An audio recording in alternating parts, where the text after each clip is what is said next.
Okay. You know, we can start. Whoever is logged in, we should be able to start. Okay. Yes. What count 5? Mhm.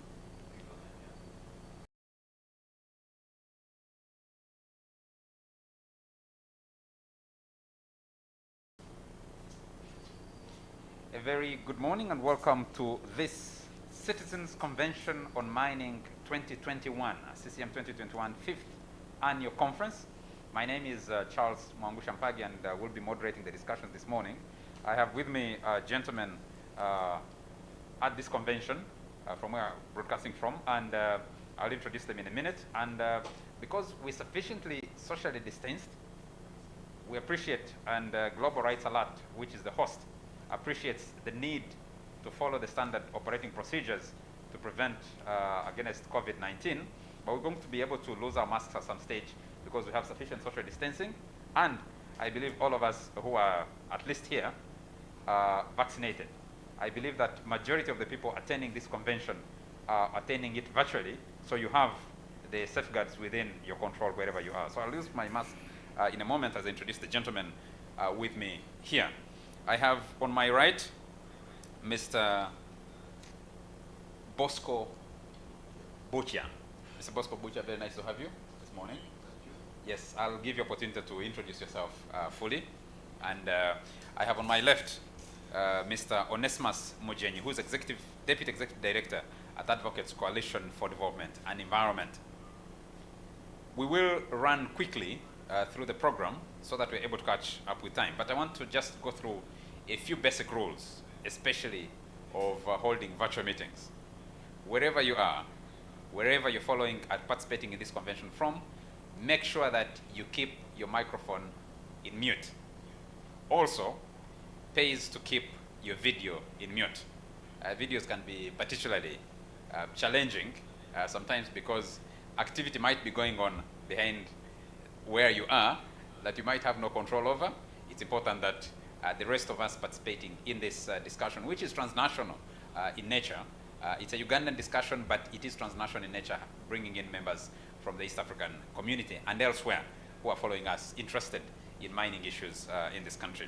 Without much further ado, allow me to welcome and ask him to give us some welcoming remarks, Mr. Onesimus Mojini, Deputy Executive Director at Advocates Coalition for Development and Environment, Accord. Mr. Mojini, you're most welcome. Please speak to us and give us some opening remarks.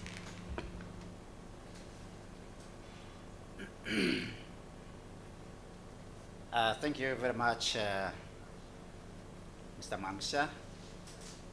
And I want to take this opportunity to welcome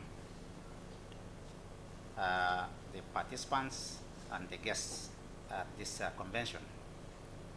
But allow me to observe the protocol, because with us we have the Minister of State for Minerals, who will be giving the opening remarks, and we want to take cognizance of that. I also want to welcome our distinguished panelists. We have a number of panelists who will be speaking to us in the course of this meeting, and everybody else that has joined us, both physically and online. This year's convention, you may need to note, this is the 5th convention, Citizens Convention on Mining. We've moved quite a journey, and I want to thank everyone that has been part of this process. The organizers, as you may have realized from your concept notes, we have Global Rights Alert, which has been taking the leadership. We have the Advocates Coalition for Development and Environment. We have, this time around, Uganda Extractive Industries Transparency Initiative, Eiti, and the Secretariat has been useful.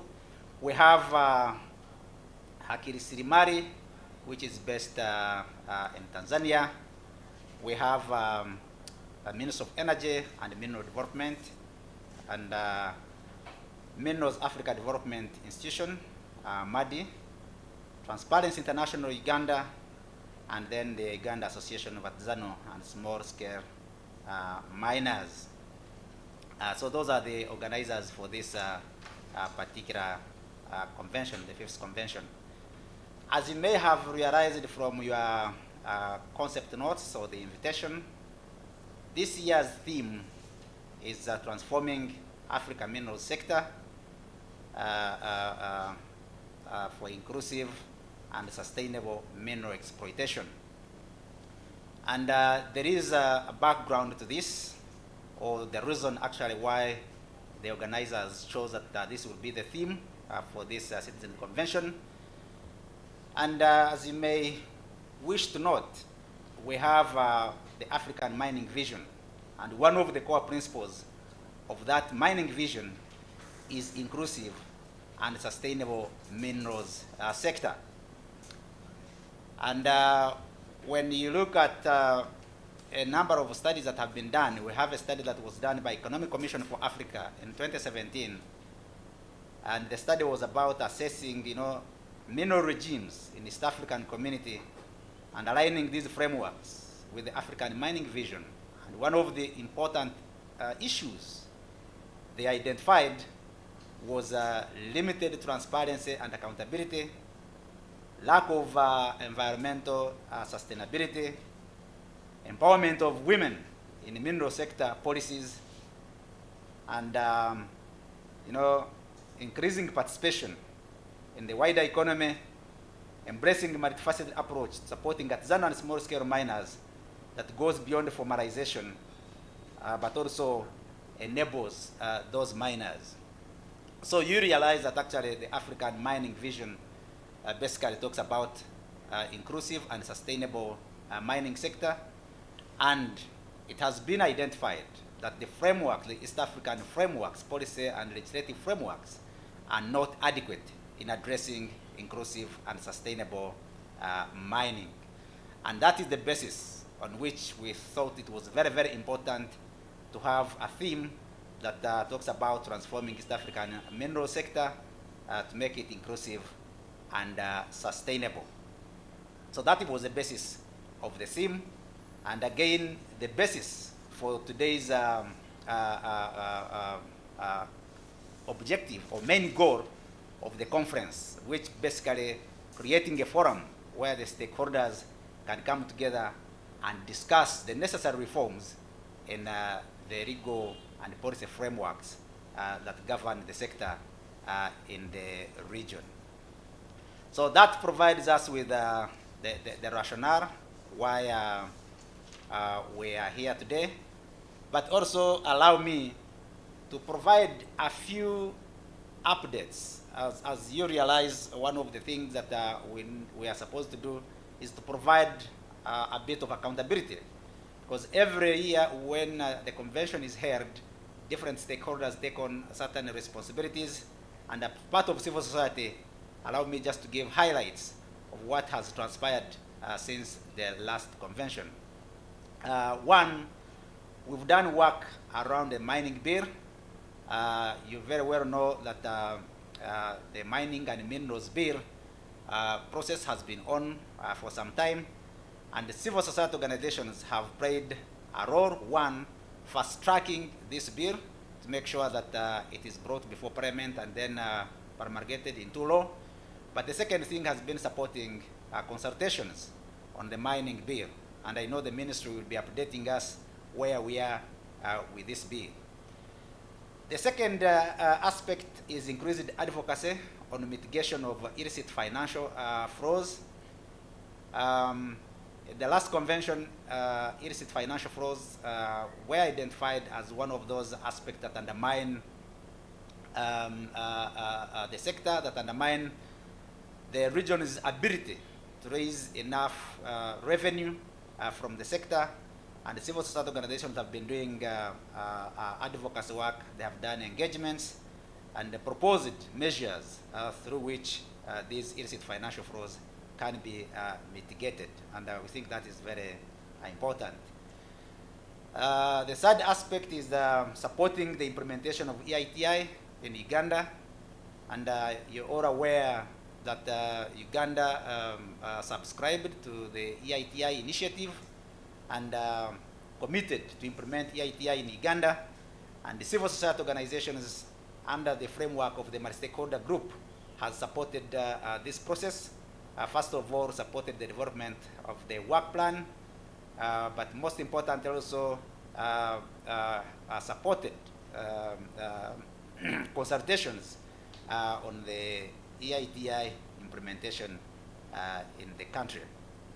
And the last aspect I will talk about is championing human rights issues in the extractive sector, where civil society have been at the forefront in terms of advocating for the adoption of the human rights, the National Action Plan on Business and Human Rights, but also continue to engage government and mining companies to address human rights issues. But civil society also, led by International Art, was able to participate in putting together the country report on human rights, which the country is mandated to provide. So those are some of the aspects where civil society has provided support, and it was very important that we share some of these aspects. Once again, allow me to welcome you to this convention, and wish you very productive deliberations. Thank you very much. Thank you very much, Mr. Onesimus Mojini, Deputy Executive Director at Advocates Coalition for Development and Environment, for those opening remarks. I need to inform all the participants in this convention that we have many people from many different areas that are joining us in this convention for this year. The first we're holding virtually. And let me just make an introduction of a few of the other people whom we already have online that will be joining us. We have from the Ministry of Energy and Mineral Development, Assistant Commissioner in charge of licensing at the Ministry of Energy and Mineral Development, Engineer Vincent Kedi, will be speaking to us shortly. We should have with us Dr. Frank Mojini, who will be speaking to us about the East African mineral sector and sustainable mineral exploitation, giving us the keynote address, as you will learn later. We'll have a panel that will discuss in greater detail these issues around mining. We have Dr. Dan Ngabirano, who's founder at Development Law Group, DLG, and also a lecturer at Makerere University School of Law. We have Honourable Dr. Michael Bokenya, who's a member of parliament representing Bukuya County in Kasanda district. You know, that's one of the areas that are doing a lot of mineral exploitation. We have Engineer Jennifer Gache, who will be joining us also from the East African community. She's a regional expert. We have Mr. Bosco Butcher, whom I introduced, and is going to speak to us shortly. The other panels and the rest of the flow of the program will be shared as we move along. Let me now invite Mr. Bosco Butcher. Bosco is the chairperson of the Uganda Association of Small-Scale and Artisanal Miners. You're welcome to give us very brief remarks in about 3 minutes. Thank you so much. I am Bukia John Bosco, the chairperson of the Uganda Association of Artisanals and Small-Scale Miners. Mine is tracing progress since the 2020 Citizens Convention on Mining. During the year that we are reviewing now, consultations were conducted, of course, under the leadership of the Uganda Association of Artisanal and Small-Scale Miners, and a harmonized report of the miners' input was submitted to the Ministry of Energy. Of course, this was after consultations in all the mining regions of the country, and you are all aware that we have 5 clustered mining regions in Uganda: Northern Region, Eastern Region, Central Region, Western Region, and Karamoja Region. During the year under review, we formalized and legalized quite a number of our member ASMs, Artisanal and Small-Scale Miners Associations, and they have been licensed, they have been formalized, and we are very happy with government, especially the Directorate of Geological Survey and Mines, for the support that they usually give to our miner associations during the process of applying for these mining licenses. We had planned to create 2 more mining regions, one of Nyoro region and also of the Rwenzori region, which was of COVID, where there were curfews and quite a number of restrictions as put across by Ministry of Health. We had also planned to carry out biometric registration of miners, and this has also been pushed and rolled to the next financial year because of COVID. Some of these activities could not take place. As we account, we also raise quite a number of issues that need government attention. There is a very big gap between the licensor and the stakeholders and other stakeholders. Like when you get a license from the Ministry of Energy and Mineral Development, other stakeholders like NEMA sometimes have got conflicting laws.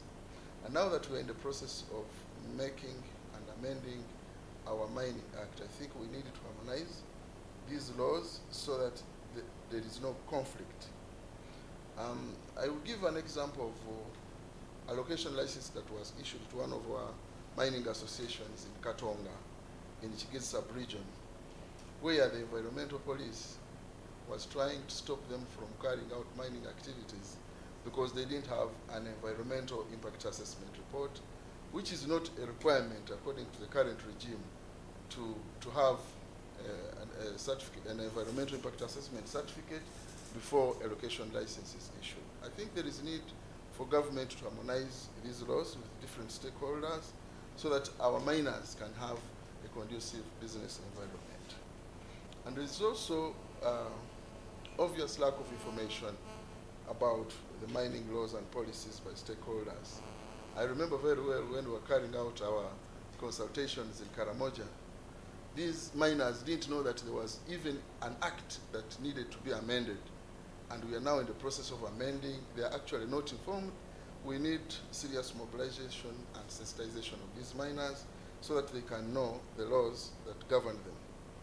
There is also an issue that where we need government to really take action on the ban of the exploitation of the 3 Ts, which has negatively affected the artisanals and small-scale miners in that business. We have also seen segregative directives given to individuals to export the 3 Ts, and this is to the disadvantage of our artisanals and small-scale miners. We need government to style up and at least put in place a processing plant so that our colleagues, the artisanals and small-scale miners dealing in the 3 Ts, can remain in business. You only gave me 3 minutes. I think I've used only 1.5.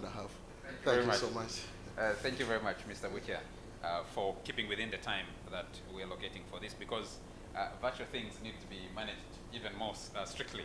So I'll request that every speaker, wherever you're speaking from, especially those speaking from off-site, that you try as much as possible to keep within a limited period of time so that everybody is able to participate. It's not easy to keep people engaged for 1, 2, 3 hours in a virtual convention like we're doing this morning. May I now take the honor to invite to speak to us Engineer Vincent Kedi. Engineer Vincent Kedi is Assistant Commissioner in charge of licensing at the Ministry of Energy and Mineral Development. And this morning, Engineer, I'm requesting you to perform 2 functions. Number 1 is I would like you to deliver the opening remarks on behalf of the Minister, whom we have made to understand is unable to join us because of an urgent assignment that he's been called to. So you will deliver the Minister's speech. And after you have delivered the Minister's speech, I request you to make your own remarks. And your remarks are on the accountability, which is an accountability hour for government to also speak to what Mr. Bucha was just talking about. Since the last convention, government made some commitments, civil society made some commitments. We need to be able to bring everybody up to speed on how far we have been able to move over the last year since the fourth convention. So I believe you're online. Please, Commissioner Vincent Kedi, speak to us. Unfortunately, I can't ask the participants to give you a welcome applause, given the circumstances in which we are doing this convention. Thank you. Yeah, thank you very much, Mr. Mangosha. Allow me, like you rightly guided, to thank you for moderating these sessions. And I'd like to thank my fellow panelists, Mr. Onesimus and John Bosco Butcher, for the nice presentations they've already given.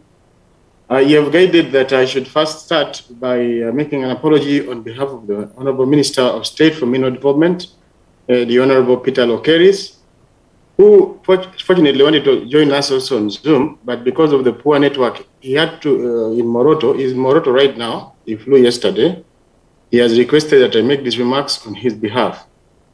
And so allow that I start making these remarks and possibly officially open our workshop. The speech is read verbatim, and I'll start now. The Honourable Members of Parliament present, Mr. Frank Mojini of the African Union Commission, the Directorate of Geological Survey and Mines, the Executive Director of Global Rights Alert, Executive Directors of Accord, Transparency International, Madi and Haki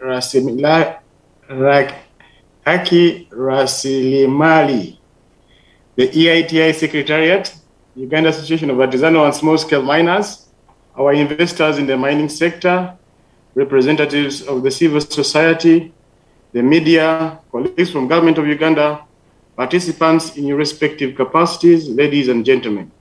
It is my pleasure to join you at this event that has brought us together as a diverse group of players to discuss an important subject that is close to my heart. The theme of this convention, transforming East Africa's mineral sector for inclusive and sustainable mineral exploitation, reflects the growing trend towards globalization and is indeed in line with our East African community aspirations. The past few months have taught us that no country is an island and can develop alone. Even when we are addressing COVID-19 and its effects, we are thinking and sharing as a region and the world. Uganda and other East African community countries are richly endowed with a variety of mineral resources. Uganda, Kenya, Tanzania, Rwanda, and Burundi have a variety of mineral resources, including copper, cobalt, tin, iron ore, tungsten, beryllium, limestone, salt, phosphates, gold, among others. These minerals have been traded across the region and beyond the regional borders. The strategic government priority in this region is to harness mineral resources for employment creation, value addition, industrialization, and local content development. This is the basis of our efforts as we formulate and implement policy, strive to create a conducive investment climate, and ensure that mining activities are undertaken in a manner that ensures equitable access to benefits for all. While different countries are different development levels, our aspirations and commitments are deeply shared between the state. The East African region has large-scale as well as small-scale investors in the mining sector, and artisanal and small-scale mining is a crucial source of the much-needed rural employment and a means to reduce rural-urban migration.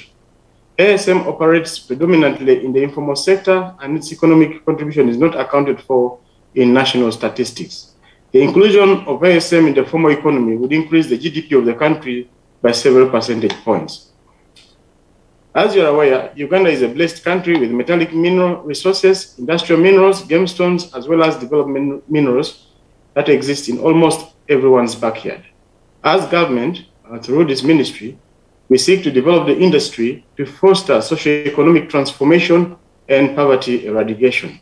This goal is clearly stated in the Mining and Mineral Policy for Uganda 2018, and we are committed to achieving it. I'm pleased that this gathering will discuss aspects of our legal and regulatory reforms for the sector as we move forward. As we move towards having an up-to-date law, the mining industry has been working hard to ensure that all stakeholders' concerns are addressed in the new law. I am aware that the conveners of this gathering have been active in shaping the current draft through consultations with various communities. We applaud such partnerships and we hope that this continues in the future. Another important aspect of our work relates to ensuring efficient, equitable, accountable, and transparent management of mineral revenues. As you are aware, the Ministry has improved the mineral licensing process by transitioning it into a fully online platform. This will go a long way in ensuring transparency and efficiency, as well as reduce bureaucracy and perceived corruption. I would like to assure Ugandans of my commitment to bring about inclusion in the sector. This year, my ministry granted licenses to artisanal miners in Buheju, and as you are aware, we have previously granted location licenses to artisanal miners in Mubende. What excites me about artisanal and small-scale mining associations is that nearly all of them take care of women's interests as well as those of men. It is my hope that this gathering will inform the much-needed reforms in the sector, as well as appreciate the efforts of government to ensure that the mineral sector takes off. I would like to recognize the support of different actors for making this event possible. We hope that the support coming from such sources will continue to be aligned to the country's priorities as indicated in our National Development Plan. Lastly, let me congratulate the conveners of this convention for having provided an enabling environment for hundreds of people to convene every year around the same time to have this important convention. Thank you for being very good collaborative partners, not only today, but for the years you have been partners and for the last years and for the years to come. The government appreciates your efforts and will continue to provide space for you to work and contribute to the country's development. I wish you all very productive engagements as we try to unlock the mineral sector's full potential to spur the socio-economic transformation of Uganda. I therefore declare this convention officially open. Thank you for God and my country. Thank you very much. So those are the minister's remarks. Yes. Thank you very much. Mr. Moderator. Just go ahead and deliver your own brief comments. Thank you very much, Moderator. Now back to my own comments. And as a panelist, my apologies, I could not attend physically, but I believe that my presence online would equally suffice.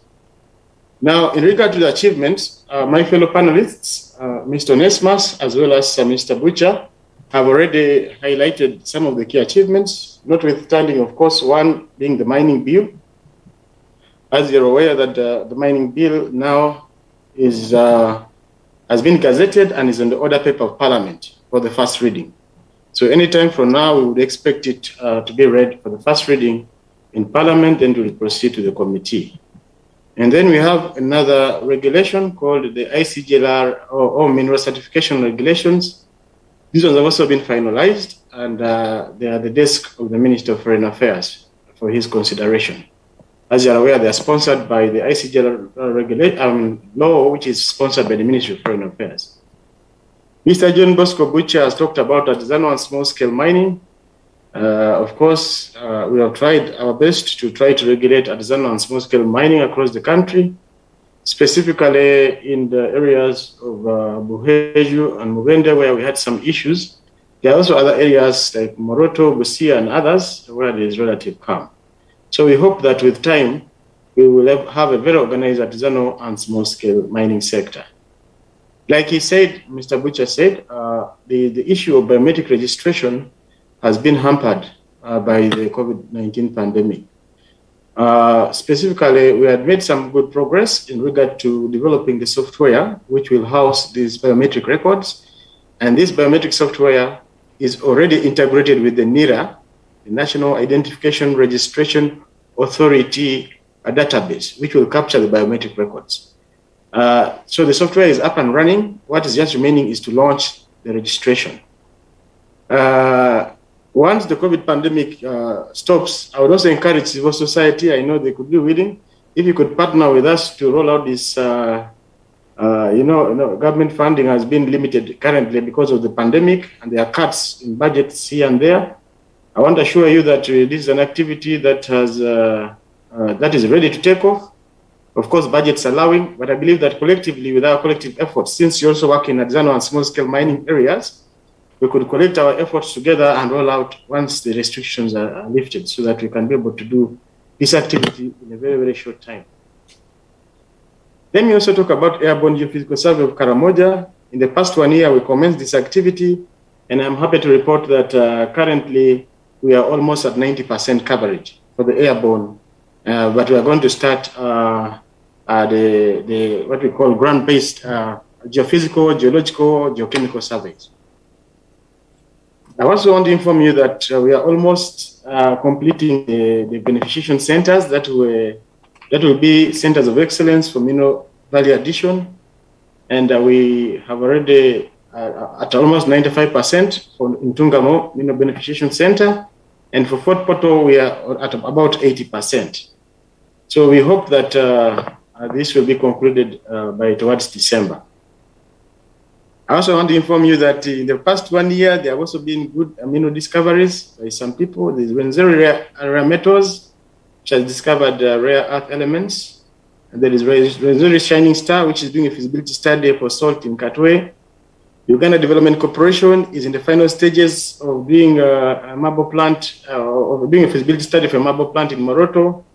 Samta Mines is discovering tin and wolfram mineralization in Mitoma and Ntungamo districts. And SIPA continues to do exploration in northern Uganda.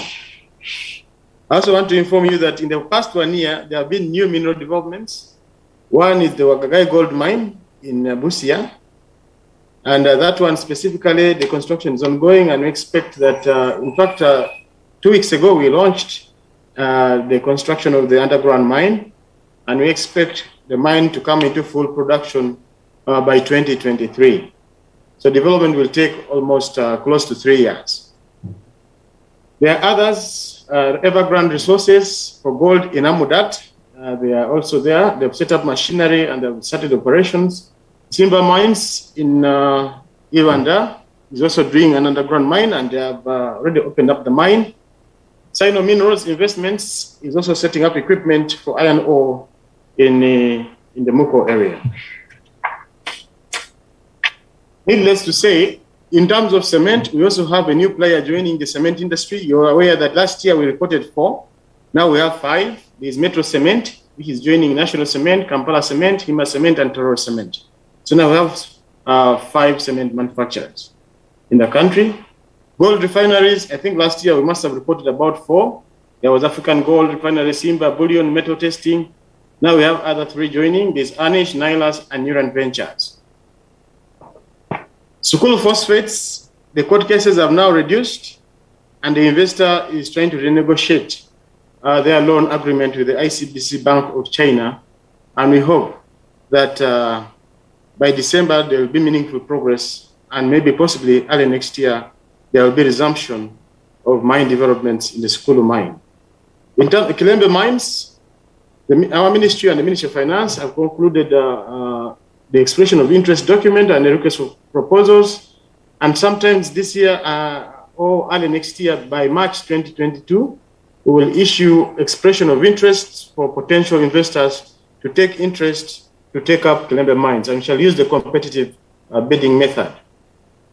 In terms of geothermal investigations, we also carry on geothermal investigations, and we are doing investigations right now in 3 areas of Chibiro, Buranga, and Katwe, as well as Panyumur, for potential of geothermal to be used in energy generation. Now, in regard to earthquakes, we also monitor earthquakes, continue to do this. We have 5 stations in the country, and we have some temporary stations also installed in active areas. I was also asked to respond to a few issues that, for example, in Karamoja, is an issue where miners are unable to apply for location licenses. I just want to say that this is quite not correct. They should be able to apply, except in areas which are already licensed. The law is very clear that once an area is licensed, no other person can be licensed over the same area. That might be the only issue. And then I was told to say if the online mineral licensing system is effective for artisanal and small-scale miners. I would say so far so good. We haven't had any complaints from any artisanal miner. And when they're unable to use the system, we have always been able to assist them to deliver on whatever they have to do. I think Mr. John Bosco Butcher will attest to this one. Mineral certification for 3Ts. Like I said, the bill is with Foreign Affairs, and we hope that once it's signed, we will be ready to implement this mechanism. I want to tell you that we already have 10 inspectors to conduct this activity. And as we speak now, we already in the process of designing the certificates that will be issued. We have already got a service provider to print those certificates. And our team here is ready to start work as soon as the regulations are in place. In terms of what Don Bosco said, a gap between licensees and stakeholders, for example, EIA is not a prerequisite for artisanal and small-scale miners. I want to say that the new mining bill addresses this issue. And even then, in the current situation, I want to say that the Mining Act does not act in isolation of other laws. That is why many provisions relating to environment, relating to health safety, relating to other aspects of mining are not covered in the mining bill because they are already subject of other laws. So the Mining Act works hand in hand with other laws. And the amendment of the NEMA Act 2019 specifically now required even exploration activities that involve drilling or any mining activity that requires excavation to be accompanied with an EIA certificate. But that notwithstanding, the Mining Act being silent on it now does not mean that the Mining Act is not working hand in hand with other laws. Mr. Moderator, allow me at this juncture to stop at that and then allow others also to contribute. Thank you very much. Thank you very much, Engineer, for those remarks and for earlier delivering the speech of the Minister and also officially declaring this convention, the 5th convention, open. Now, ladies and gentlemen, I can see we have very good participation. I think we have close to 150 people participating in this convention already. And I can see that the engagement is good. Continue sending your questions or comments through the chat. The Secretariat will be able to pick them up and we'll use them to stimulate the discussion, especially at the time we open the plenary discussion. So you pick these issues up as the speakers deliver them so that when we open the plenary, it's easier for us. Of course, we'll allow some people to speak directly, but majority will make their contributions through the written contributions. Allow me, at this juncture, to invite the man who delivered the keynote address at the 4th convention, who's also going to set the pace for this convention for us, Dr. Frank Mojini. Dr. Frank Mojini is the Executive Chairman of Minerals Africa Development Institution, or MADI. I'll allow him to use the first few seconds of the setting pace remarks, which is basically the keynote, to also give a little bit more to us about himself and what he's been doing. But largely, Dr. Frank Mojini is going to speak to us on the East Africa's minerals sector and sustainable mineral exploitation. He will also be speaking to us about tracing this East Africa's minerals wealth prospects and its contribution to inclusive and sustainable regional development. Dr. Frank Mojini, you have 20 minutes to do that, and after that we'll open for a very brief plenary session that will then launch us into a panel discussion, and that panel discussion will lead us to a second plenary session before we go into a second panel, and as we move towards the ending of this 5th Citizens Convention on Mining 2021. Dr. Frank Mojini, you have the microphone. Please speak to us. Thank you so much for this brief introduction. I would love to show my face, but my video is still restricted, and I would like to share, but I can't share. I'm still restricted on sharing. So, as I've been introduced, my name is Frank Dixon Mojini. I'm the Chief Executive Officer and Executive Chairman of the Minerals Africa Development Institution, MADI. But I am also interim coordinator of the African Minerals Development Center, a specialized agency of the African Union Commission. We are currently supposed to be moving to Guinea, in Conakry in Guinea, where the seat of the African Minerals Development Center will be based. We are still based in Addis Ababa as of now, in the transition. but also I've worked with the African Union Commission in terms of the implementation of the Africa Mining Vision. For now, the past 80 years, I was involved in the establishment of the African Minerals Development Center itself and the Minerals Unit at the African Union. But also before that, I was based at COMESA, working with various United Nations institutions. And my excitement has been on establishing strong institutions for Africa's development. So today, I'm being asked to give a presentation, setting the stage. Unfortunately, I wanted to share, but it seems I cannot share my presentation yet. Maybe. Doctor, that's being worked on. The people at the controls are going to give you access to be able to share. All right, okay. Thank you. All right.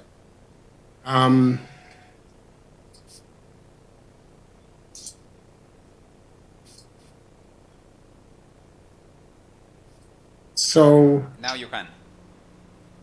I think you can now. Okay. Yep, thank you. So you.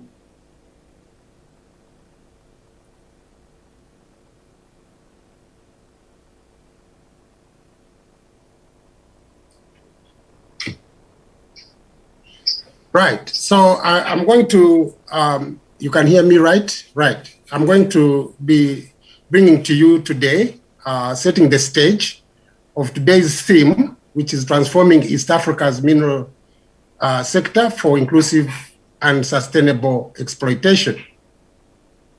In order to do that, let's unpack this year's theme. We have East Africa as a region, and obviously within the context of the broader African continent.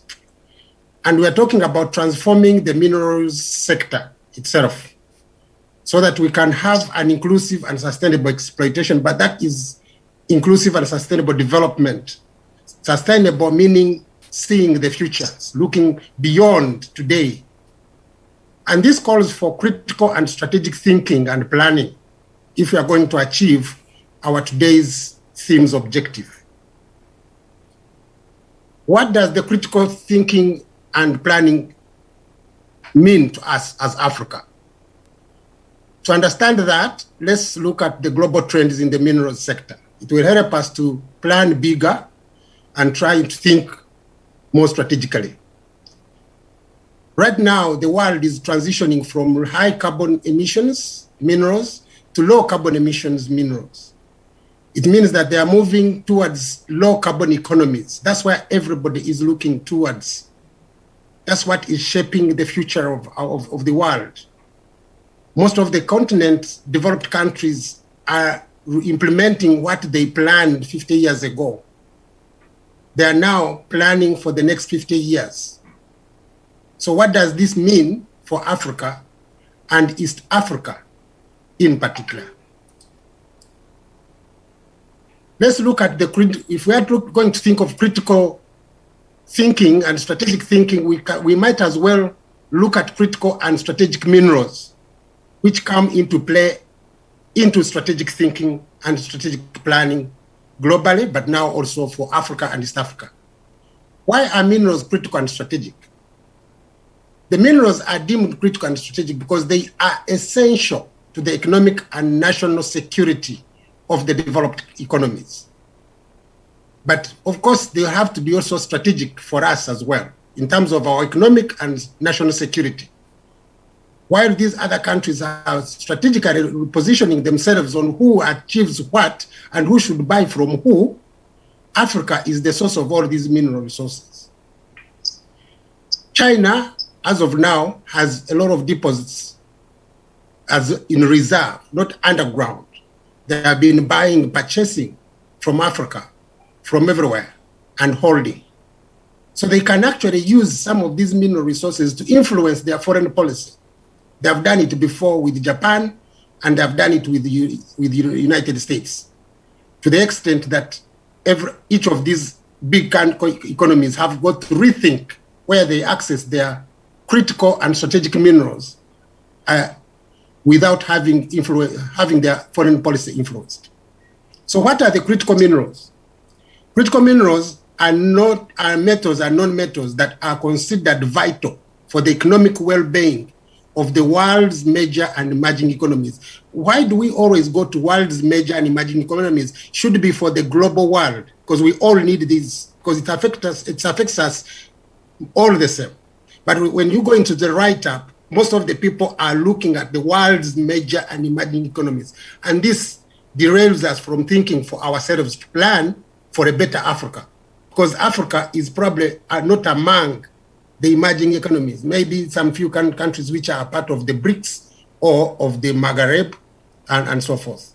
So we need to ensure that we are actually also strategically thinking about these metals and non-metals as being vital for our economic well-being, but whose supply may be at risk due to geological scarcity, geopolitical issues, trade policy, and other factors.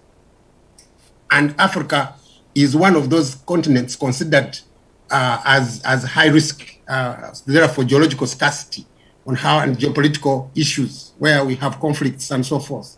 So we need to really think beyond on what we have underneath our soils and how can we use this as Africa to position ourselves in the global world, in the global arena. Remember the vision for Africa. One of the components, tenets of the vision for Africa is that Africa should be positioning themselves to take the lead in the global arena.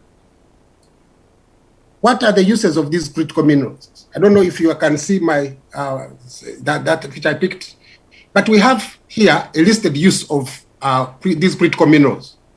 And as I go through them, you will see that we actually as well need these in Africa. Energy. You need hafnium, rhenium, tantalum, uranium. We need energy in Africa. We have less energy. We're actually having the high cost of energy in the global world. And we actually, not only is it expensive, but it's also not stable. It cuts. Those of you who live with me in Uganda know what I'm talking about. So these minerals are also important for technology. They are listed there. On top of the list, germanium, indium, gallium, rare earths. Some of these names, I've never heard of them until I Googled these ones. But we need also to develop, we need technology. We have Africa, we are not having any technology, and we have to move into technology capability. If we are going to move into technological capability, we need to actually look at the mineral resources that will push us into moving into, also we can strategically reposition ourselves. Industrial, beryllium, zirconium, tungsten, aluminium, and so forth. Titanium and potash, among the rest. The list is, you can see how the big list is. Top, beryllium. We all know the Black Panther and whatever. So if we are going to develop our industries as Africa, these are resources that we need to really take care of and jealously protect and preserve. Still, we have magnesium, chromium, tin, tellurium, manganese, vanadium, niobium. We need these, and we have them in Africa. So we really need to ensure that we also position ourselves on steel production. But let's look at also batteries, lithium, cobalt, antimony, graphite. And we know right now that the world is looking at batteries. But Africa should actually look at batteries more than anybody else, because we have solar, we have everything. Our people in the villages need batteries for their torches. We need power banks for our mobile phones, because we don't have enough electricity in the villages where we go. And these can all be produced. So if we are going to produce for Africa and within the framework of the Continental Free Trade Area, imagine if all the solars on the continent, and we need solar for rural electrification. We need, and in some cases, we can even have solar for industrialization. We have the power to get these, but they all need batteries for storage of this power. You get the power, or you store the power. You store it in a battery. small or big. But when you look at the continent, all the solar panels that are coming in Africa need these batteries, lithium, cobalt, and others. And we are not producing none on the continent. So some people where we are launching our African Continental Free Trade Area, some economies who are actually having moved into producing these batteries are strategizing for them to take advantage of our big market. So we need really to rethink and re-strategize ourselves, especially on areas where we need for Africa's development. We have a definition for development minerals in Africa that was approved by the ministers. This means that every mineral that can be value added on the continent and consumed on the continent is a development mineral. So all these minerals here are development minerals. They can be added value to and consumed by we have the demand. China has created the demand for themselves, and you will see below how it is affecting our mineral resources, because by tomorrow, or tomorrow, the year tomorrow, or year to come, some of these minerals from Africa, whether you want to sell them as commodities, they will be having no value because most of the countries are hoarding. And lastly, the use of these minerals is for research, helium, rubidium, and so forth. So how do we strategize ourselves to ensure that we look at these industries we see here, energy industry, technology industry, industrial, steel, batteries, and so forth. And I've not even come closer to other, usages like glass and fiber optics and so forth. So how is the world planning here? Let's look at the USA. Since 2013, the USA had an act of Congress on how to strategically access these critical minerals. Donald Trump signed an order in 2017 on how for USA to ensure that they have these critical minerals for their economy and national security. Then now there was another Donald Trump executive order of 2020 based on the first one. And this 2020 was that they should not access critical minerals from their adversaries. They were looking at not getting them from specifically China. As of recent, Joe Biden has also put an executive order on supply chains. And the USA is looking to work with Africa on how to obtain critical minerals. But for them, they are not planning for today, they are planning for tomorrow, 50 years to come. While Africa is looking for money to feed the population for today's food. These are lists of usages and a list of the critical minerals that US has put together that they need with their usages. It may not be very clear to you now, but I could share with you, but you can find it on Google. It's public, it's not classified information. It is open. And the statement here was given by the Secretary of State. But this is a list of 35 up to 37 critical minerals and their usages. Why America wants them, where they should go. This is critical information for Africa to strategically think where we go, especially East Africa. And I'll come to East Africa and Uganda specifically. Now, how is EU planning? EU has listed a number of critical minerals since 2011. The first list of 2011 had 14 critical minerals.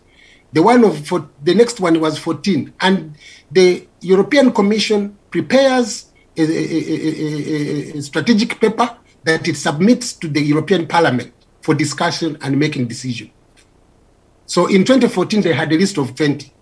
In 2017, they had a list of 27. Now they have a list of 30 as critical minerals. And all of these are obtainable from Africa. All of them.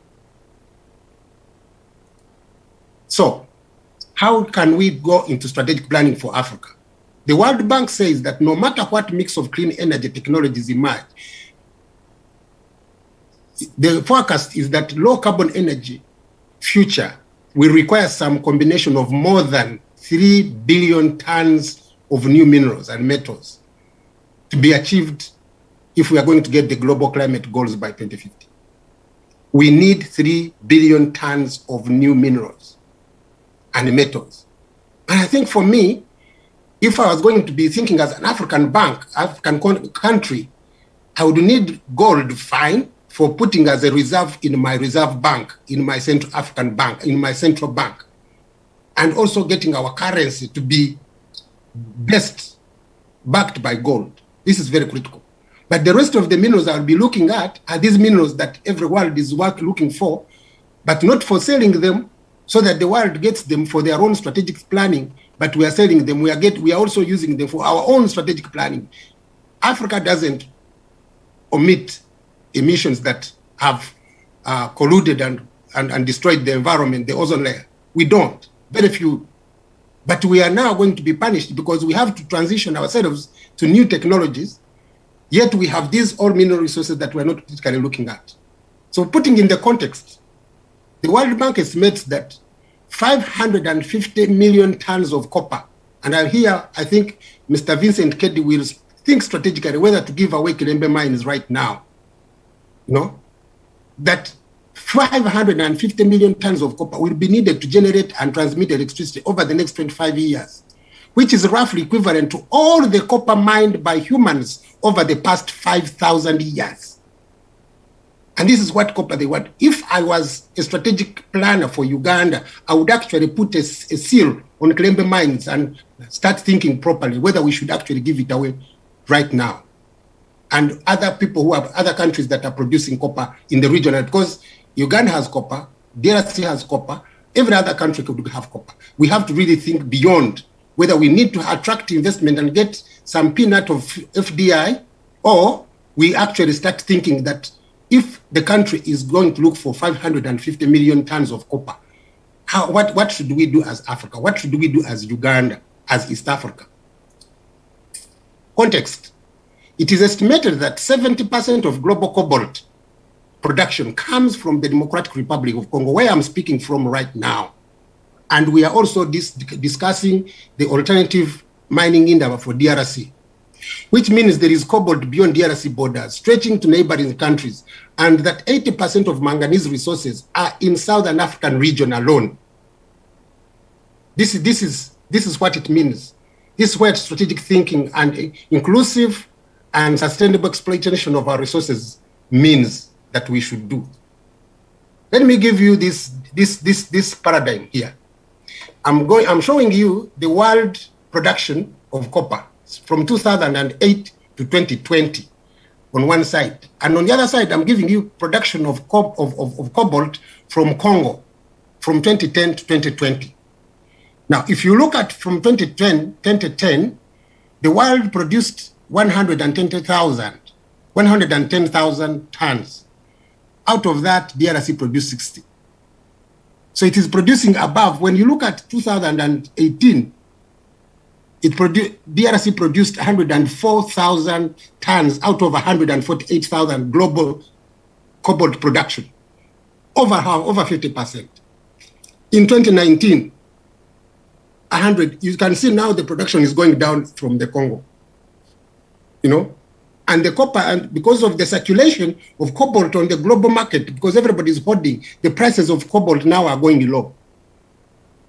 So we have to be start strategically thinking. Last year, 2020, DRC produced 95,000 tons of metric tons of cobalt out of the 140 that were produced globally.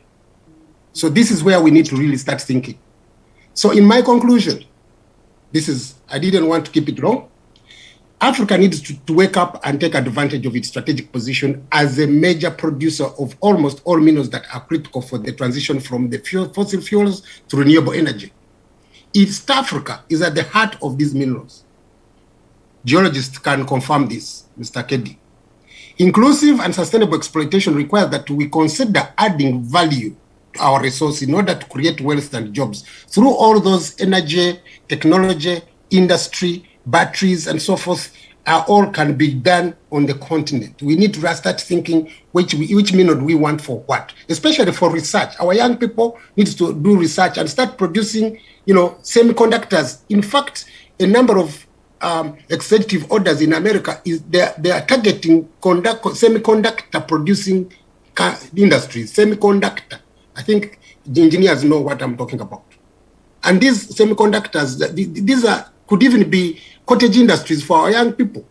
If they're going to produce semiconductors, they can start doing some alloy and testing here and doing research from universities to national, vocational institutions and so forth, including our Minerals Africa Development Institution. We can start working on how do we ensure that we create jobs for research, for battery creation, production, and so forth. And please remember, when we export our raw materials and import finished products that can be competitively produced on the continent in the region of East Africa, we are exporting wealth and importing poverty. Thank you so much. Thank you very much, Dr. Frank Mojini, for that very insightful pace setting. You actually have set the pace. I love especially your proposals on what we should do for Kilembe mines. There's a lot of talk about Kilembe mines and where Africa should be positioning itself, especially at this time, in terms of the exploitation of our own minerals. I think that's very critical. I have a few hands up and a comment that I will read, but let me first ask Lydia Nyamata from PRD Uganda to keep it very brief, be on point. Just stick to the point. Don't do anything. Just speak to us, and then so that we're able to respond and come back to you. I can see your microphone is muted. Please unmute it and make your comment very quickly.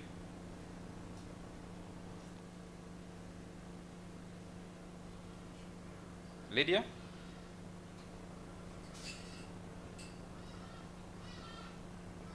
Lydia, you on?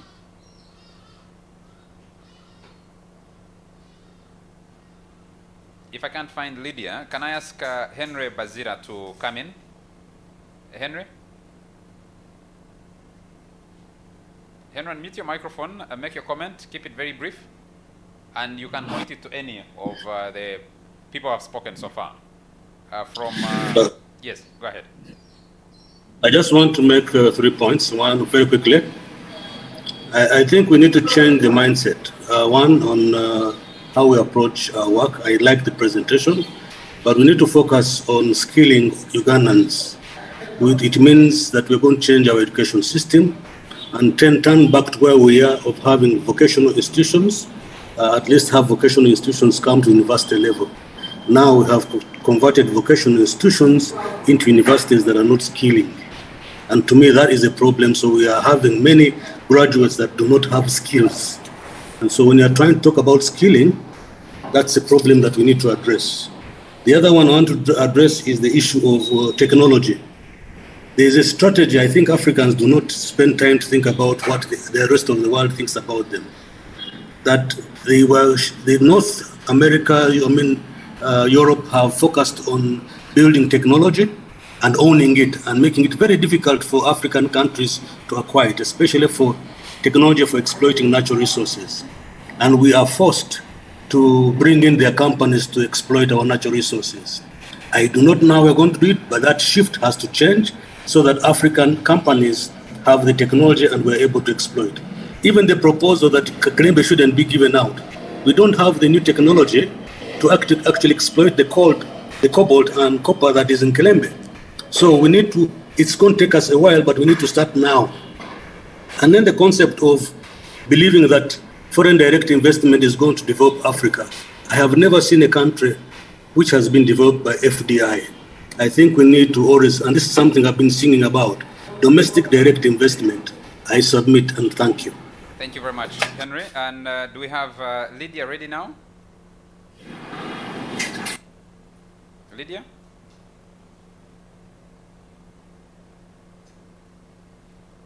Lydia doesn't seem to be ready. I can see his hand is still up.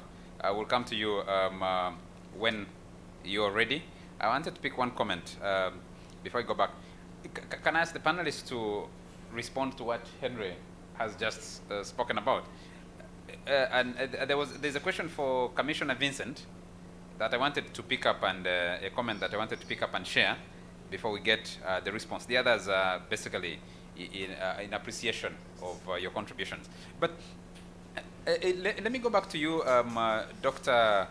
Mojini.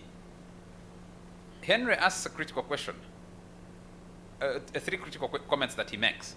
Would you like to respond to him? I don't have to repeat them for you, because I believe you're listening in. I think those comments were very critical. The starting point for Africa is changing the mindset. That is critical. We are all locked up in the mindset of mining and exporting commodities, attracting investments. In some cases, countries have been competing for investors to come in their country. We are losing a lot of money in terms of illicit financial flows. We have been exporting and exporting. You can imagine all that cobalt that is being channeled out of, siphoned out of DRC and everywhere. And you look through the poverty that is there. It tells you that what I concluded that what we have been doing is exporting our wealth and importing poverty. Because these guys in Africa are only depending on what is imported. Some of it is the recycling. Africa is a recycling plant for old clothes, for old batteries, for old computer, old technology. And yet we have everything. So the first thing is to change the mindset from thinking that mining and extracting our materials while we're exporting them raw is going to help Africa. That's the first point.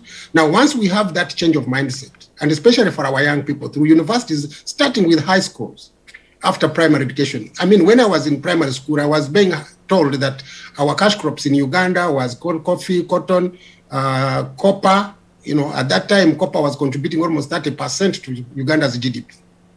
No, as early as primary. But I don't think our young people in primary schools, secondary schools, high schools are actually learning what is important for our resources and what they do. And secondly, once we have changed that mindset, we need to build a critical mass of skills.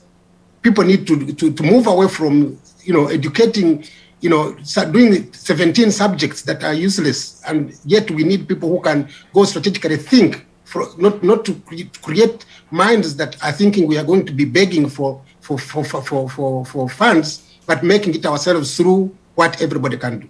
So I think that is critical, and it has to go with the institutions, but it has to go on what is known as a triple helix.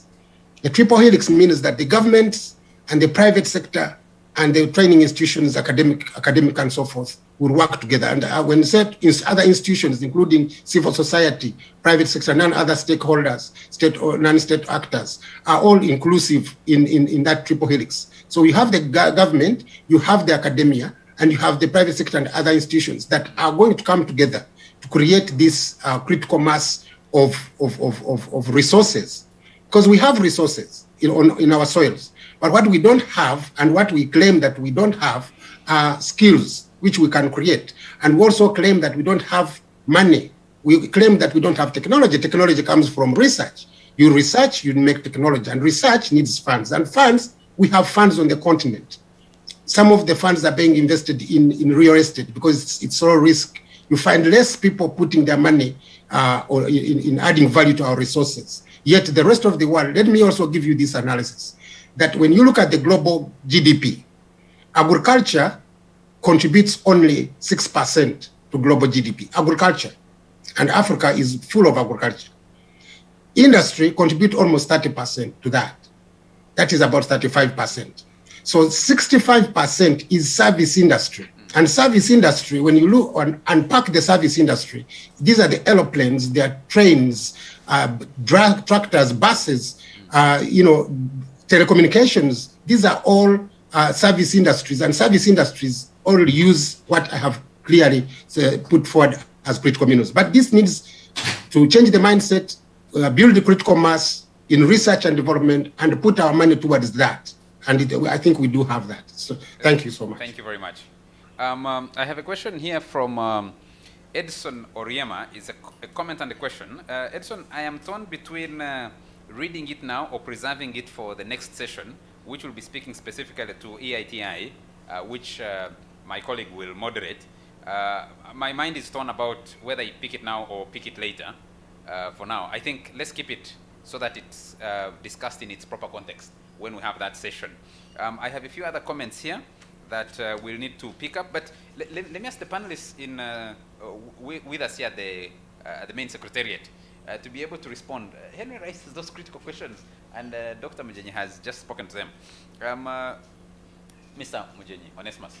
Could you speak after your namesake on Henry's comments, concerns? Thank you, moderator. I think Henry has delivered a message, and I think it is loud and clear. But I just wanted to ask Dr. Frank Mojini.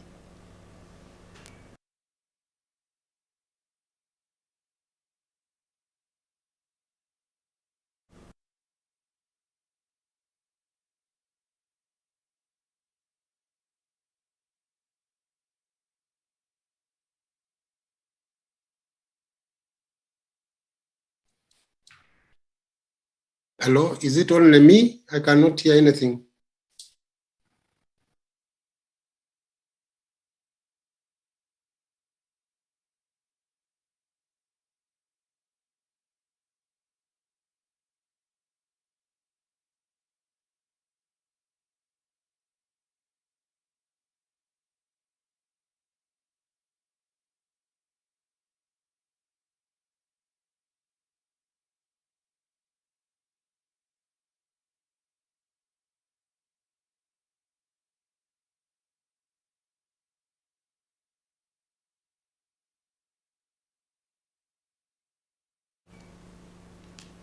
Okay. We seem to have a challenge with the sound. It's good now? Yes, Mr. Douglas, would you like to go ahead? Can you hear us now, Doctor? Yes, I can. Okay. Yes, now I can hear you. So let Onesmus go ahead with his question to you. Thank you, Doctor. My question is that we have all these regional blocks, the East African community, we have AU, and you seem to have a very big and important message. And I imagine that from where you stand, this is a message either that you've delivered or you have an opportunity to deliver. I just wanted to know if it's a message that has been delivered, what kind of feedback do we have? Do we see any level of preparation in moving in that direction, or we seem to be stuck in the past?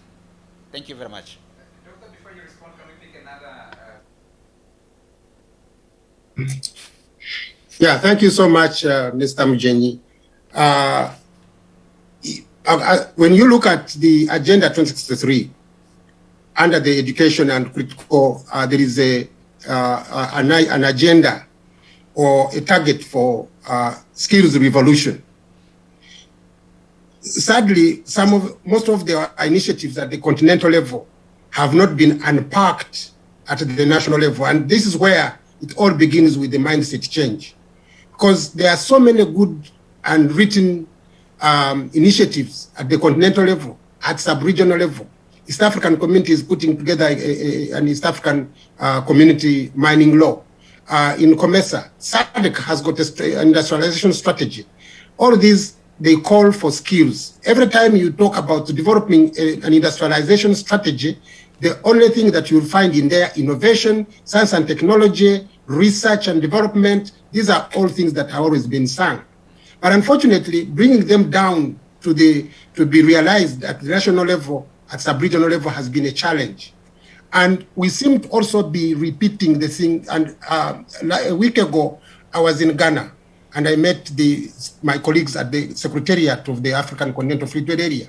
And they are putting out, I think some of you have seen that, they are putting out a tender to hire a consultant to develop a strategy for putting up an AFCFTA academy. I really don't understand why we even want to have an AFCFTA academy. We have Makerere University, we have Ibadan, we have all these institutions on the ground. Why do we need an AFTA academy and spending money on developing a strategy for putting up an academy? So what I think we need to do through these kind of forums is to send a message out there to the academic institution. And in fact, why this happens is because the academic institutions have not lined up themselves, because my commissioner used to say, the world doesn't allow a vacuum. There is no room for a vacuum. Once there is a vacuum, people come in to fill that vacuum. because people feel that their education systems on the continent are not servicing the educational demands. And therefore, everybody comes up and says, I need to get up an academy. There are so many academies, but they need to work with non-state actors, state actors, private sector actors, and then move. And then we inform the heads of state at the African Union level, at the East African Union level, do not put another strategy for this because we already have this, we can do it. So we start with our institutions on the ground. Thank you so much. So I hope I'm not taking your time, Mr. Chairman. Thank you very much, Doctor. I'll come to you in a moment, Mr. Butcher. I would like to welcome to this convention the Finance Ministry. We have representation from the Minister of Finance with us. We have representation from the Mineral Protection Police. So the police department is well represented. I've seen the comment from the officer. We have representation from development partners, particularly the Development Governance Facility, DGF, and we have the representation, participation rather, from the Tanzania Chamber of Mines, who are participating. Let me suggest that we do this. I pick a few comments, then I come to the panelists to respond to them before we move to the next panel. Oriema Edson, you sent a comment in the chat, but you'd like to make your comment yourself. So keep it very brief, ladies and gentlemen. Edson? Okay, thank you so much, Mr. Moderator. I'm Edson Oriema from Bulisa. Yes, I have one concern. In Albertine region, we have a number of minerals which have just been neglected because of oil and gas. That is salt in Chiviro, Hoima. We have sand and cowrie shell in Chikube, Hoima, and Pakwach. So what plan do we have by the leadership of Uganda Artisanal and small-scale miners and the Ministry of Energy and Mineral Development to have these local community who are not even registered artisanal miners and organize some recognized and registered investors to exploit these minerals, because the government is losing a lot of revenue just because they're being handled by local community. And in most cases, within the local council, the sub-counties and town councils, the taxes are not even being remitted to the local government administrative unit. Thank you so much. Thank you very much. Edson, can I have Brian Magara? Brian? Yeah, thank you very much, moderator and everyone. Actually, my concern has been captured by Oriema Edison, because I want to talk about the other mining sectors apart from oil and gas in Vinyoro. There are other minerals that are being mined at local level but have been ignored. But good enough, Edison has captured it. Thank you very much. Thank you very much. I have another hand up from Francis Ekadu. Francis? Francis, do I have you?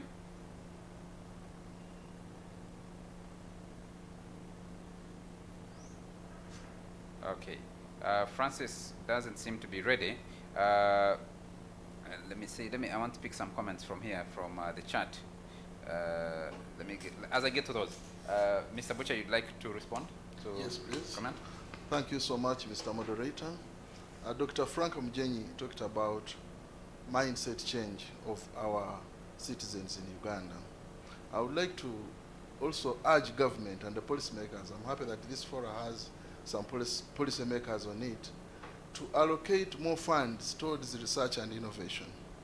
We, the Uganda Association of Artisanal and Small-Scale Miners, have partnered with Busitema University, which is the only university that trains engineers, mining engineers in this country.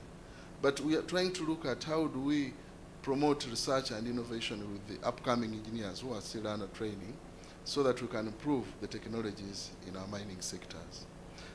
One of the colleagues mentioned the neglected minerals in Hoima and Chikube apart from oil and gas.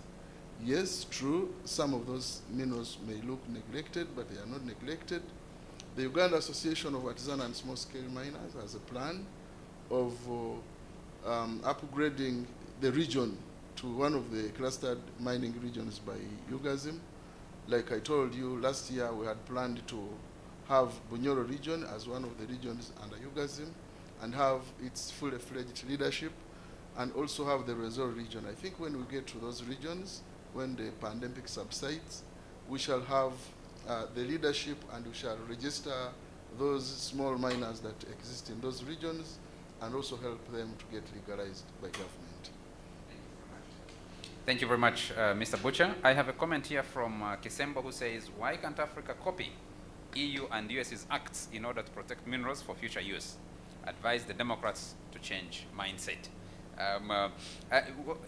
Ladies and gentlemen, I think to save time, let's allow Commissioner Vincent Kedi to make a quick comment from the many comments that have come through.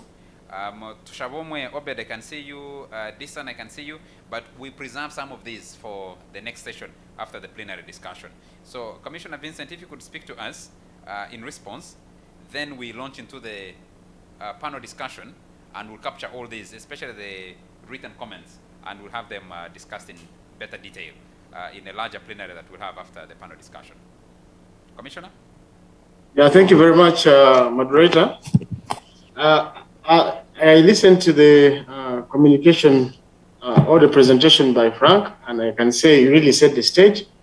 However, the only comments that I noted during the course of the presentations, I will start with my fellow panelist, Bosco. I remember he was emphasizing that there's need to sensitize miners on many of the issues. I agree with you. There's a plan that when the new bill is in place, we can make a very simple version which we can translate so that people can understand a few aspects of the bill and their requirements. Then, in regard to the ban on export, many people have been discussing this. I recall Frank even said, if we export, we're exporting wealth and importing poverty. I want to say that this particular issue has been a big issue for our artisanal miners, especially those mining tin, tungsten and tantalite. Bosco said there's segregation in issuing permission to export these minerals. I think Bosco is wrong in that one, because there has never been segregation in export of those minerals. Maybe he's emphasizing iron ore, but for tin, there's a complete ban on export. And so we're not aware of any segregation in respect to that. And then on the comments online, I noted that there was an issue of AITI. Somebody wanted to know the progress. And I was trying to say online, I was trying to respond actually to some of them in the chat, that already we are a member of the EITI, and there's going to be a presentation later on EITI and our status of implementation, I believe. I saw the program, and I think that will be covered then. Is there anything else that I've missed out on? No, not at the moment. So thank you very much for that. We'll pick up anything else that falls through at this stage. I can say Lydia Nyamata sent her comment and says, what plans does the government have to combat the effects of mining? The effects of mining? This is a question that I think Onesma should speak to. The effects, the intersection between exploitation of minerals and the environmental footprint that they leave. I think you should speak to that briefly before we go into the panel. Thanks very much for that brilliant question. I think right from my opening remarks, I did indicate that the African mining vision and the assessment of what the region is doing in their policies and legal frameworks is that actually there hasn't been much emphasis on the management of the impacts of mining on environment. And now that the countries are in policy and legal reforms, and specifically Uganda is reviewing its mining law, we think that that is one of the areas, and indeed we've emphasized that that should be one of the areas that should be addressed. And therefore we expect strong legal provisions that relate to mitigation of environmental degradation and impacts of mining on environment. But you've also heard from Mr. Kedi the requirements under the 2019 Environment Management Act that actually now requires even license holders and miners to have an environmental impact assessment, and all this is geared to make sure that there is environmental sustainability in terms of our mining activities are concerned. Thank you very much. Thank you very much. I can see Taremo Albert says, Mr. Moderator, I am Albert from Chigezi. There are so many minerals.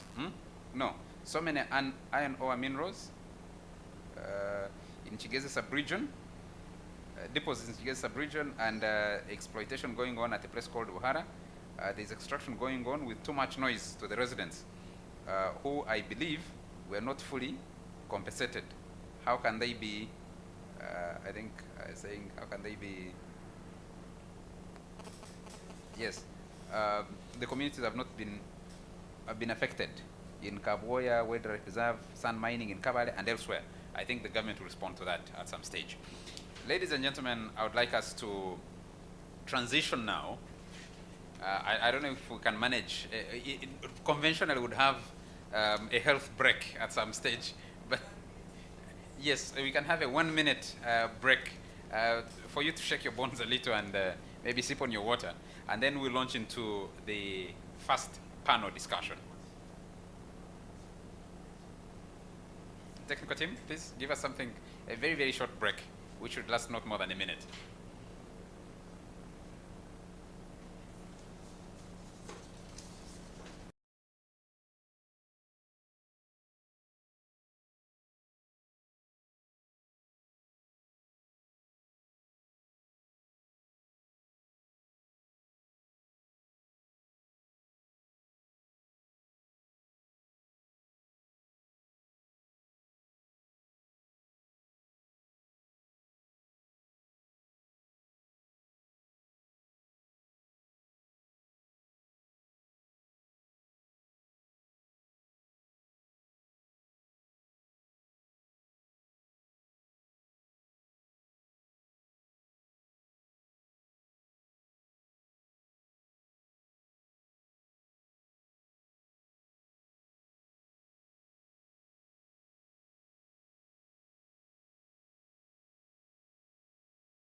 welcome back. I was just trying to learn whether we had were able to dance a little, but virtual things everybody can improvise on how they manage the health break. Apologies for the song that didn't come. Fortunately, I hadn't announced. And dear participants, we're still at the 5th annual conference of the Citizens Convention on Mining 2021. We're taking stock of what has happened over the last year, particularly, but also over the last 5 years that this convention has been going on. We're launching into a panel discussion, and that panel discussion will discuss legal and policy frameworks. And the big question is, does the East African community have the required legal and policy framework to allow sustainable mineral exploitation? On my panel, I have Dr. Dan Ngabirano. Dr. Dan Ngabirano holds a Bachelor of Laws degree from Makerere University, Uganda, Master of Laws degree from Harvard University, the United States of America, and a Doctor of Juridical Sciences, Science degree, SJD, from the University of Iowa, United States of America, where he was also a Fulbright scholar. Presently, he is a lecturer in both the environmental and commercial law departments at the School of Law of Makerere University. His areas of research and teaching include mining and petroleum governance, corporate accountability, non-profits law, environmental law, land rights, revenue law and taxation, criminal law, anti-corruption law, public finance management, law and development, legal and policy analysis and reform. Dan has in the past been a Fulbright scholar and is an active member of the Uganda Law Society, East African Law Society, Access to Information Committee of the African Network of Constitutional Lawyers, and the Access to Information Initiative. The Access, yes, the Information Initiative. Dan is also an advocate of the Courts of Judicature in Uganda. In this respect, he actively represents and advises mainly non-profit organizations and other stakeholder-oriented corporations on diverse areas of law. He has recently also consulted for several reputable international, regional, and national organizations and institutions. Most recently, Dan was invited by the United Nations Office of the Special Advisor on Africa to join the African Knowledge Network, where he will, among others, advise on areas on financing for development, human rights, democracy, and good governance. It's a very deep CV, so my apologies where I have stumbled. Dr. Ngabirano, who's also my lecturer, I need to apologize for those stumbles. I also have on the panel this morning, I have Honourable Dr. Michael Bukenya, who's a Member of Parliament representing the people of Bukuya County in Kasanda District. As a Member of Parliament, I don't need to introduce him in much more detail. I think he'll do the honors himself. I have from the East African community, a regional secretariat, a regional expert, Engineer Jennifer Gache. Engineer Gache, I'll be coming to you quickly because you have to speak since you have to get involved in other engagements. And lastly, I have Mr. Bosco Bucha. He's been with us. He's the chairperson of UGASAM. Is that how you pronounce it? Yes, the Uganda Association of Artisanal and Small-Scale Miners. He's chairperson of MUNA, the Mubende United Miners Assembly. He's executive director at Standard Gold Miners and Processors Limited. He's a practicing miner at Kagaba Hills, Kasanda District in Bukuya Town Council, and a member of Eiti. Ladies and gentlemen, I don't know how you can join me to welcome the panel, but we will not do a lot of those ceremonies given the nature of the convention that we are having. But just allow me to welcome this very highly experienced and capable panel to engage in this discussion on the legal framework for mineral exploitation within the East African region. Can I have Engineer Gache? Engineer, if you could kindly give a little bit more introduction of yourself, because I didn't have your bio here, a little bit more, and then speak to us. I'll give you about 3 minutes to speak to us, and I'll put a question to you after that. Okay, so thank you very much, Chair. So my name is Engineer Jennifer Gache. I'm a BSc in Mechanical Engineering from Kenya, and Masters in Business Administration. So I've been working for over 25 years of my life, over 10 years within the EAC region, and also within COMESA, SADC projects within the EAC. So as part of my work, basically I've been working on policies and strategies that are aimed at promoting industrial development within the EAC region. And of course, you know that the mineral sector is one of the most strategic sectors for the region towards industrial development. And this is an area that has been identified within the EAC regional industrialization policy and strategy. And also as part of my work, I have delved closely with working within the African Union, the African Mining Vision. Yeah, so maybe that is as a brief introduction. Please go ahead, and I'd like you to speak specifically to, do you think from where you sit, yes, the region, the East African region, do you think yes, it has a legal and policy framework that can promote inclusive and sustainable mineral exploitation? You yes, can run around the different legal environments within the East African community membership. Yes, what has happened as a region, we have worked together with the Commonwealth Secretariat to develop both the legal framework and also to look at the aspects of the strategic minerals in the region. So generally, as the EAC, there's a regional mineral policy, but this particular mineral policy is more focused on exploitation, on extraction. What we don't have at the region, and which we've been discussing how to develop, is the mineral value addition policy and strategy. Because now as a region, we know our minerals, the ones that can help us, and we've actually grouped them. I could show that, but we don't have a strategy and policy for that. Also, together with the Commonwealth, we worked on the legal framework, and we were able to look at a number of things that are within the legal framework. That is things to do with the fiscal taxes that are there in the region, things to do with the way the governments in the region look at issues to do with mining land, things to do with rental fees for minerals, things to do with around taxation. And we realized that each and every country in East Africa has more or less have a kind of a regulatory framework, although in some instances you may find that the regulatory framework may require a regulatory overhaul for the region to become a world-class mining jurisdiction. As has been said by Frank, we don't have strength in the drive towards really exploiting the minerals, and basically most of these mining regimes that are there, the legal regimes, have been there for a very long time, and they do not favor our nationals. They favor more that aspect of getting the raw materials and taking it to be processed elsewhere. So as a region, we investigated the legal regime, but we feel there is room for strengthening that.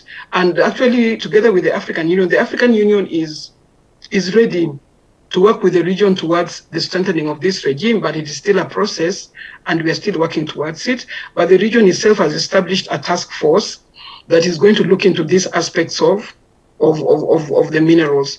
But as a region, generally, we have got very, very high potential. And what we did, we grouped our minerals into 4, where we have what we call the agricultural minerals, which we can exploit towards things to do with phosphates, phosphates, fertilizer, vermiculites, and like having a fertilizer plant. And then we have the precious metals, which are the golds, the gemstones, the coltan, the 3Ts, the cassiterite, and then we have the larger ones, the large scale minerals, which are in the neighborhood of the iron ore, coal, nickel, copper, cobalt, limestone. Then we have the other group of the precious stones, tin and uranium. So the way we look at this from a regional angle is we would want, because most of these minerals, they cut across countries. Like you may find a mineral lode underground that cuts from one country to the other, and we would want a kind of an enabling environment to enable for joint exploitation and processing of these minerals. Because if I can give an example, if we talk about something like coal, for us to be able to exploit coal, we also need, and limestone, these two need to go together. And it is possible to do this kind of large, massive projects, because some of these massive projects, they require some massive investments, and they also require the economies of scale and also large power and all this. But for this to happen most effectively, we need an enabling legal framework. You find most of the governments in the EAC region, they're very secretive about the mining sector. And also you find the kind of mineral development agreements that are being signed, they're shrouded in a lot of mystery and secrecy. So we don't know exactly what the region is getting. I remember in the Republic of Tanzania, the late John Pombe tried his best to sort of dismantle some of these cartels and also some of these agreements that were there. But right now, as a region, our joint action is not yet on point. So this is definitely something that we have been discussing, and it is something that we want to work. But we are aware that each and every country has got its own potential and has got its own legal regime, but we need it to be harmonized in the region so that we have a more enabling environment for exploiting the minerals, but also for processing it so that we can have the products here, and then issues to do with quality and standards and also the technology, because we may be well-meaning to do this kind of exploitation and the processing, but we don't have the capacity for that. So those are some of the areas that we can look into. Okay. Chair? I hope we can keep you for a few more minutes, but let me come back here and tap on to Dr. Ngabirano and ask a fairly broader question. There are two questions I'd like to put to you. I know you have a presentation, but in the circumstances, we may not be able to go through the full presentation. I have two questions for you. One is what Engineer Gacha is talking about, the harmonization of the legal regime across the East African community. Is there some uniformity, or every country is moving in its own direction? And number two, maybe this is where you might want to start, is what are those key aspects in laws, policies, and regulations governing mineral resources within the region? Maybe if you start from what we have, then we can go into the attempt at harmonization, if at all. Thank you very much, Charles. It's a real pleasure to be here this morning to participate in the Citizen Convention on Mining and to be part of this extremely distinguished panel.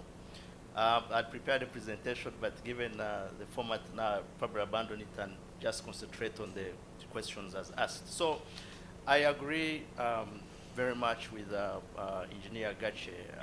In terms of the legal framework, what you have is really a scattered and archaic legal framework. It's just now that countries are beginning to sort of wake up to reform their laws and policies to be able to compete, but also to ensure that minerals are developed in a very sustainable manner.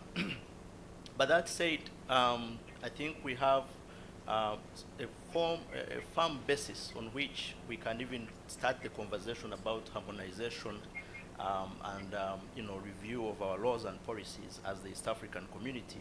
And this exists in the East African Community Treaty itself, one of the objectives of which is to promote environmental sustainability. But the treaty also has specific provisions actually on the management of natural resources.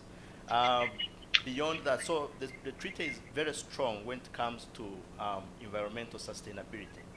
The question has been, is the legal framework well placed to ensure sustainable mineral exploitation or development? And when you talk about that, you're talking about environmental sustainability, you're talking about economic sustainability, you're talking about inclusiveness, and to the greatest extent, the East African Treaty does that by ensuring firm environmental principles. Now, beyond that, there's a protocol, a 2013 protocol to the East African Treaty that is dedicated to the management of the environment and natural resources, of which minerals are included. Again, it speaks a lot to the environmental aspects. As you know, mining activities tend to have adverse effects on the environment. And so this is a very critical area. You cannot talk about sustainable development if you're going to contend with the long-term harmful effects of environmental degradation from mining. So these have to be balanced. So that is at the regional level. But like I said, for the most part, the legal and policy framework is scattered in the sense that different countries have different regimes. There are certain commonalities. And for my presentation, I'd focused largely on Uganda and Tanzania. Both have a very long mining history. As you know, Tanzania is the new kid on the block. It introduced several reforms recently in 2017. I think Engineer Gachi alluded to that. I don't know how much time I have, but I could sort of highlight the key things in these regimes in Uganda and Tanzania that support environmental and economic sustainability. I wouldn't know how much time you would need, Doctor, but if you could use maybe about 5 minutes, Okay. run through that. I know it's not enough, but you have to really summarize that presentation for the Okay. benefit of Okay. participants. I'll see how to slice it. So I've already talked about environmental sustainability, really, that what we have at the East African level is pretty adequate. And you know, you have a reflection of this in the national laws and policies. You come to both Uganda and Tanzania, there's a National Environment Management Act for both. The act upholds protection and promotion of environmental sustainability in many ways. You have institutions, here we have NEMA, Tanzania has the equivalent. And you have a number of regulations that require, one, the set environmental standards, but also require developers, including those in the mining industry, to conduct certain safeguards like the environmental and social impact assessments, whereby they evaluate the potential consequences of their activities on the environment and come up with plans on how those should be addressed. So that's from the environment plan. Coming to the economic sustainability question, you see, these, the revenues from these minerals should not only benefit present generations, but they should be able to benefit even future generations. How do you ensure that? How do you ensure that kind of sustainability? But how do you go about ensuring that countries actually get the best deal out of these minerals? And what is quite lacking at the East African level is that we don't have quite a binding tool that, or even a standard in respect to how countries can go about that. And I think Engineer Gache talked about that. There are initiatives from different places to ensure that Africa gets the best deal at the African Union level. But there's also something called the Africa Mining Vision of 2009, which underscores the importance of African countries optimizing their mineral resources to ensure that they get the best value out of them and that their people benefit from them. So the African Mining Vision is, in a sense, a blueprint. It's a key policy document. Unfortunately, it's not binding on countries, but it sets very important standards for countries if they are to get the best value out of their minerals. Coming down to different countries, of course, Uganda has a relatively fair regime that would ensure maximum extraction of mineral revenues. You look at the Mining Act, you look at our tax laws, they facilitate payment of different payments, royalties, rents, taxes. We have one of the most progressive tax policies and laws. A lot of that has been reflected in the oil sector, where even before, and oil is not a mineral, but just using it as a comparative, even before the oil comes out of the ground, Uganda has realized close to $1 billion United States dollars. And that's no mean achievement. It's the same regime that applies to the taxation of mining companies, capital gains, different forms of income taxes. Corporate tax is about 30%, the same in Tanzania, and different kinds of fees. Come to Tanzania, it's been phenomenal. There's been, since 2017, there have been efforts to ensure that the country gets the best, under the reign of the late President Magufuli. Tanzania has undertaken a series of reforms that have seen it or have positioned it to make the best out of their mineral resources. They have enacted laws that give the state sovereignty over their resources. They have enacted laws that empower Parliament to review existing mining contracts signed with different companies and make recommendations to government to renegotiate those existing agreements. And we have seen that Tanzania has successfully negotiated, I think, one of the contracts with one of the big mining companies, Acacia, where it has acquired a 16% stake, which was not the case before. They have reformed their mining laws to increase the rate of royalties, I think for gold and precious metals, about 6% from about 5%. Uganda is at 5%. They have enacted what they call a Merenani Act, which is a law that provides for building of a wall around their diamond sites. That controls illegal mining, and that explains why in Tanzania, artisanal mining has succeeded. I think one of in the presentation I had a photo of this Tanzanian miner who made about $5 million US overnight. That comes with a regulation, which is not the same with Uganda, where our artisanal mining sector is not well regulated, not supported to ensure that they get the same gain. So, Charles, it's tight, but I'm happy to, if you have more time, I'm happy to keep coming in. Thank you very much, Dr. Dan Ngabrano, for that very insightful presentation. I'm sorry about the time. There isn't much you can do about it. But I think it's important that you highlight one critical aspect.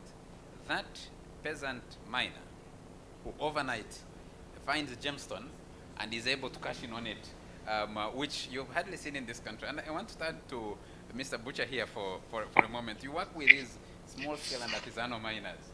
How does the legal regime provide for them?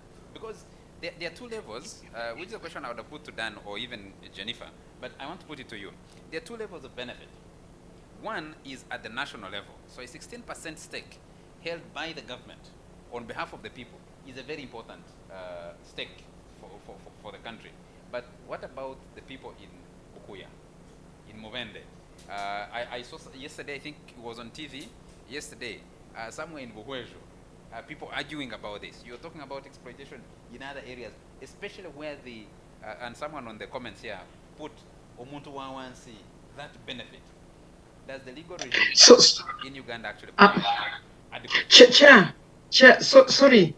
Yeah, could I just come in? Because what I want to say, I think, leads to that. But I just wanted to give you an outline of the issues, the legal issues which the region identified. Just quickly, I'll read it as a list. And this is what you're talking about. The issue of ownership of land and ownership of the mineral. The way the country perceives it and how do we perceive it as a region. Issues to do with licensing of artisanal miners and also the large miners. Issues to do with the regime and the right to search for minerals. Rights to engage. Land granting procedures. Who is the licensing authorities for this? What about the land rights? What about issues to do with conflict minerals? Then we move into fiscal regime, which we've discussed a bit, and then the environmental consideration, then the institution, and then the governance. So those are some of the issues which when you look, and as you're discussing, you can see them coming in here and there. Apologies for that, but please carry on. That's all right, Jennifer. Thank you very much. Mr. Butcher, do you want to pick it up from there? Thank you so much, Mr. Moderator. The mining regime or the legal framework within which we are operating. I want to address it on the approach of a practitioner who is actually doing the business, who is mining, and who is also leading fellow miners. For us, the Uganda Association of Artisanals and Small-Scale Miners appreciate the bill, the Draft Minerals and Mining Bill 2020, which has shown that government has now recognized artisanals and small-scale miners, and within the law, there is a provision for progression. This is evidenced by the types of licenses that have been introduced, which was not the case before. We have the artisanal mining license, we have the small-scale mining license, we have the medium-scale mining license, and also have the large-scale mining license. Could you briefly explain this? What's the difference? The difference between what? Between the artisanal, the small scale, the large scale. Oh well, the artisanal is the one who uses no capital, but does mining. Okay.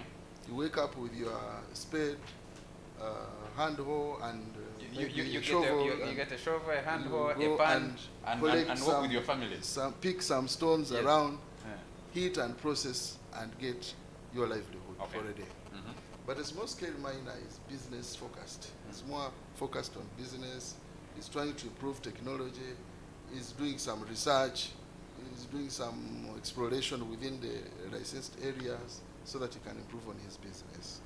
Now, for us, when we look at the types of licenses that have been provided for in the Mining Act, we feel somehow comfortable that we could progress from one level to the other. However, like I said in my opening remarks, that we made consultations within the 5 mining regions of the country, and we came up with a harmonized position and submitted to the ministry, through the ministry to the draft committee. We are somehow saddened that less than 1% of our issues were absorbed within the bill that is now under Parliament for debate. We are also aware that it has already been passed by Cabinet, including less than 1% of what we had harmonized as the users of the law, because we are the direct beneficiaries of this law. And we are aware that it is already under the floor of Parliament and moving to the relevant committee. We are therefore calling upon our members of Parliament, more especially those that come from the mineral-rich areas where mining is taking place. I am happy that Honourable Michael Kenya is on this panel, and he will add something, but we are now heading for another course of going to Parliament to present some of our issues that we think should have been considered by Cabinet and were not considered. Those issues are many. I will not be in a position to go through most of the issues, but that is the position. And also would like to call upon our colleagues, the development partners, the organizers of such conventions, to come in and help us organize another meeting with members of Parliament from mineral-rich regions so that they can advocate for what the miners think will work best for them in the law. We believe this is our law. We are the users of the law, and we want a law that is manageable, that is implementable, and that will also provide a conducive business environment for us. Okay. Like I said, there are certain, our colleague, our presenter, talked about Tanzania, how Tanzania has improved greatly in the artisanal and small-scale mining sector. I want to give you an example in the bill. Our bill is giving a license tenure of an artisanal miner 3 years. Whereas in Tanzania, where they have fully recognized the artisanal miners and they know what they contribute to government, they are giving them 7 years. Mining is not a very, very simple business where you think you wake up today, begin business and begin earning. You need time to plan. You need time to invest. And you need time to do your business. So we feel the 3 years provided for an artisanal miner are actually on the lower side.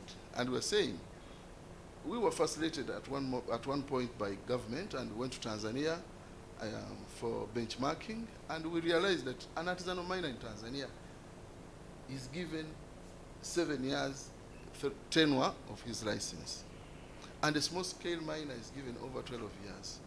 And here in our new legislation that is in the offing, they're talking about 5 years for a small-scale miner, which to me I think is not enough period for a small-scale miner to do his businesses effectively, given the fact that that type of license allows you to do exploration and mining at the same time. Most of the time will be spent in such issues that have been addressed by the bill at the time of cabinet approval should be addressed by the committee and incorporated within the law so that we can have a law that really creates a conducive environment for all of us.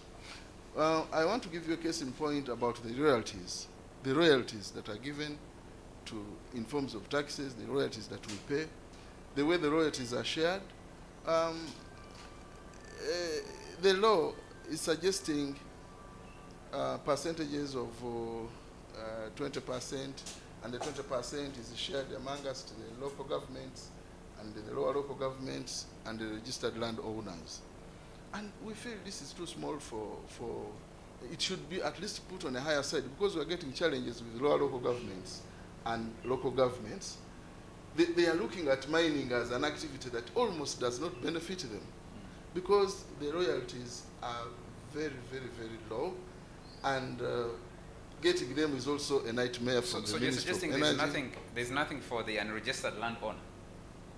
If you are a Chibanja, no, there's nothing according to the law. There's nothing for the unregistered Dr. Ngabarano will help me because of the different land tenure systems that this country recognizes by law, because even if you're unregistered, you have a customary interest in that piece of land. And of course, one of the reasons why we're advocating for the change of the Mineral Act was to reduce on the bureaucracy. Okay. The bureaucratic nature of the process of getting a license. Thank you, Bosco. From Entebbe, from where? Now, the bill is appointing a minister as a licensing officer. To us, this is very unfortunate. Let me see if we can find an opportunity for you to come back, because we're also going to bring in our participants.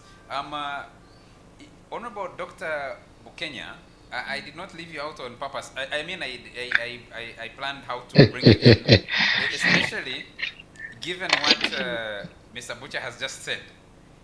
You are in the lawmaking process, and I want to put Mr. Butcher's concerns to you, because the law is coming to you. You represent people who have a big interest in mining. The question I just put of unregistered landowners, and to put one last question to you. How do the laws and policies in the region conflict or conform to practice? From where you sit, you must be in a very good position to speak to that. Please come in. Charles, I hope you can hear me well. Yes, we're hearing you well. Can you? Yes. Okay, thank you, Charles. I know you put me last because I'm least qualified in this debate, because you know the requirements of an MP. Absolutely. And I've noted, that Butcher is a bit calm. I think because Kedi is part of the team attending the Citizens Coalition. But thanks you for hosting me. Generally, the main laws, let me first brief you, which have been talked about anyway. There's the Land Act, the Mining Act, the NEMA Act, and you know the Income Tax Act. You know the challenges the laws we passed last financial year created for the gold industry. So those are all very important. But where is the conflict and where do we conform to practice? First and foremost, the first issue is access to land. Basically, even without minerals, there are challenges of access to land. And this is mainly exacerbated by the community ignorance. A bit of our Mining Act is not very clear, so you have to combine a bit of the Act and the Land Act to get out something. But of course, there's a lot of challenges therein. For instance, in Kasanda, which you refer to as Mubende, when people were expelled from mining areas, the owners of the land have never accessed their land for the last 4 years since the expulsion. But that is not what the law says, but there is heavy deployment and people can't access. Secondly, the other challenges, which are a little bit slightly different from your question, is the inability or inadequate ability of the local authorities to supervise. That is partly what Butcher was talking about. The minister, the commissioner are the ones licensing. The local authority is seeing what is taking place, but they have no right to enforce anything.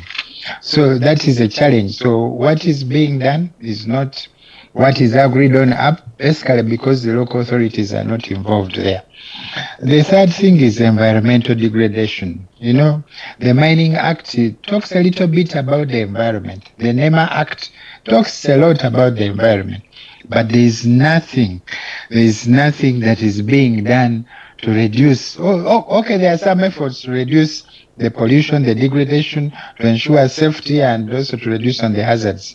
But generally, it's not what is written in law that is being practiced. The other issue is that in Uganda we have a mining law that envisions large-scale miners. Yet the biggest component, maybe 90% of our miners in Uganda, are small scale and medium and artisanal. And they are not facilitated in any way to enhance their abilities.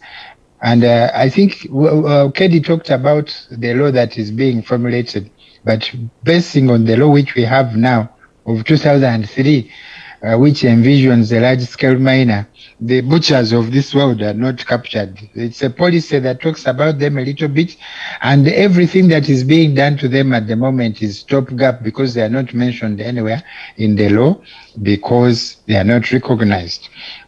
If you borrow a little bit from the Tanzanians, they have what they call the integrity pledge, issues of accountability, openness, and others, which we don't have in our current law. And even in the bill that is coming, it is not there. So there are very many challenges, basically because the bulk of our miners in Uganda are small scale and artisanal, yet the law envisions a large scale miner. So the implementing the law and practicing has to be different because the law envisions something else and the practice is completely different from what the law envisions because those large-scale ones have not yet come to start mining here. Issues of gender mainstreaming, local content, they are very limited within what the law entails, yet that is what is required to be done and what is actually being practiced. So we are hoping that we shall organize ourselves with the butchers, the organized groups, and we see and we talk to the committee before we even go to the debate on the floor, to the Committee of Environment or Natural Resources to see that we work out something that really supports what is happening within the country to see that we move forward in that law. So briefly, I think that is what I'll talk about. But you know, a disclaimer, Charles, Kedi and Butch have not yet allowed me to participate effectively in mining as a miner. But we can proceed with the discussion. Thank you. You are the honourable. You are the only honourable we have around us here, so you have the opportunity. But let me throw this question before we open this discussion to the participants. To all of you, I need a comment from each of my panelists on this question. To what extent are the policies, laws, and regulations in the East African region in line with the African mining vision? Can I start with you, Honourable? Yes, the African mining vision envisions a free, prior, informed consent of affected communities. It envisions promoting local value chain additions and economic diversification. It addresses also the negative environmental effects and also addresses issues of gender justice. We are very far from that. Our regime is Mr. Ngabirano said it is a fair regime, but it is poor. If I'm a teacher, I would give it poor. So we are far from where we're supposed to be. Maybe in the future, coming with a new bill and encompassing the 2018 policy, we shall be moving somewhere. But we are far from what the Africa mining vision is. Okay. Do I have Engineer Gache still with us? Engineer Gache? I think she had to move, so understandable. Apologies from here on her behalf and from us here. Mr. Butcher, the same question. That alignment with the Africa mining vision? Well, the current mining regime is totally not aligned with the African mining vision. But what the bill that we are looking at, to some extent, is aligned because it addresses environmental concerns, it addresses artisanals and small-scale concerns, scale miners' concerns. It also addresses local content and gender issues. However, as a practicing miner and a direct beneficiary of this law, I would like to request. I would be interested also to know how you have not helped the MD to join as a practitioner. That one we shall discuss. He has some requirements to fulfill. We shall let him know. This law, if this law is not carefully and critically examined, it may create a situation where most artisanals and small-scale miners will be pushed out of business and probably be forced to operate illegally. The bill, as it is now, I am sure, will make our colleagues dealing in low-value minerals, which are referred to as construction substances, illegal operators as soon as it is passed. I'll give you an example of Kasanda, Bukuya, where we're operating from. All the space of the district is licensed. And we have these small sand miners, quarry whatever, gravel and clay miners. They are operating on other people's licenses. And according to the bill, they cannot be licensed because there is already an existing what? Right. So I think we need to think further. Engineer Kedi should help us think further and see how best these people can coexist. Because if I'm mining sand and you're licensed to mine gold, why should I be illegal? Why can't I process a sand mine, whatever, a substance, developing mineral license, as you also mine your gold? So there is a need to think critically if we are to create a conducive and inclusive environment for all miners. As the Uganda Association of Artisanal and Small-Scale Associations has a strength, I want to give an example of this strength. We have 158 member associations across the country.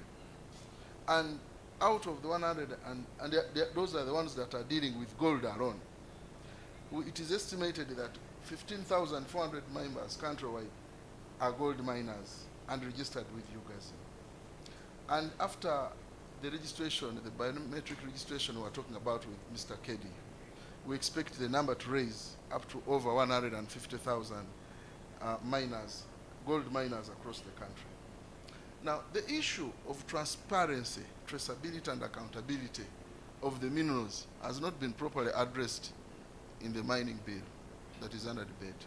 So we need to think of a solution, and for us as UGASM, we are thinking that if we worked with government and identified a partner to put up an ASM refinery, like a UGASM refinery, that would collect all the gold that is produced across the country from all the regions, now that we have regional functional executives, I think this would help government in tracing and accounting for the gold that is produced by I can see Mr. Kedi, Engineer Kedi is still with us, and he'll possibly make a comment. I can see Dr. Mojini also. Has not been addressed probably, that we need to talk about now that we have the policymakers and the drafters on board.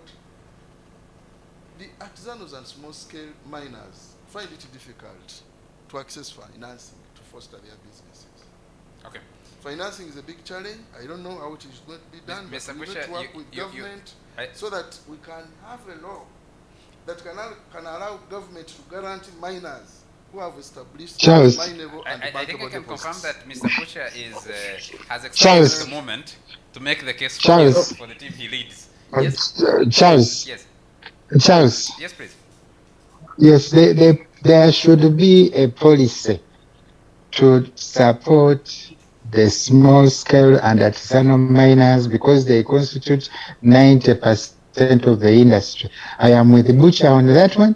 If we don't do that, we are not moving anywhere. Okay. So I support him. It shouldn't be a law, but the policy should be clear to support the small scale and artisanal ones there. Let's hear from could I come in, Mr. Moderator? Could you hold it a moment? Let me have Dr. Ngabrano here speak to the same issue, then I'll come to you in a moment. Thanks again, Charles and colleagues. In terms of how, to what extent does the law promote environmental sustainability in the region, I think the Honourable was much unkind. I would say, I think 50% to that extent, looking at the existing laws. Of course, from the beginning, I must state that really no country in the region has fully complied with the African mining vision, because the key obligation of states under the African mining vision is to realign their laws and policies with the mining vision through what they call a country mining vision. Now, coming to Uganda, we have not done that. Tanzania started on the process, but I'm not sure that has come out of it. But what Tanzania has done is sort of targeted reforms, which is also something that is the vision recognizes, targeted reforms, which have attempted then to address a lot of the issues that the vision, African mining vision raises. That said, I think the quality of the law is much better than what you see in other places in Africa. So at that extent, speaking for Uganda, the Mining Act would be maybe 50 to 60%. It's not perfect. It puts in place a number of safeguards for the environment, rental extraction. For me, the challenge is in the implementation of these laws, and I think that has been touched here, that while we have all these standards and provisions, they are rarely enforced. Look at the contribution of mining to Uganda currently. It's really minimal, about 1%. In the 70s, it used to be 30%. Not that we don't have the laws, but the laws have not been well enforced. And those are two different questions.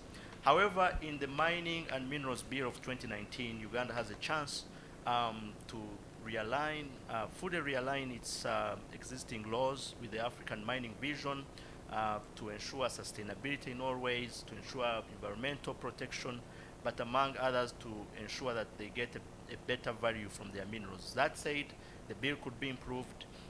It's bringing a regulation of artisanal small-scale miners on board, which is a new thing.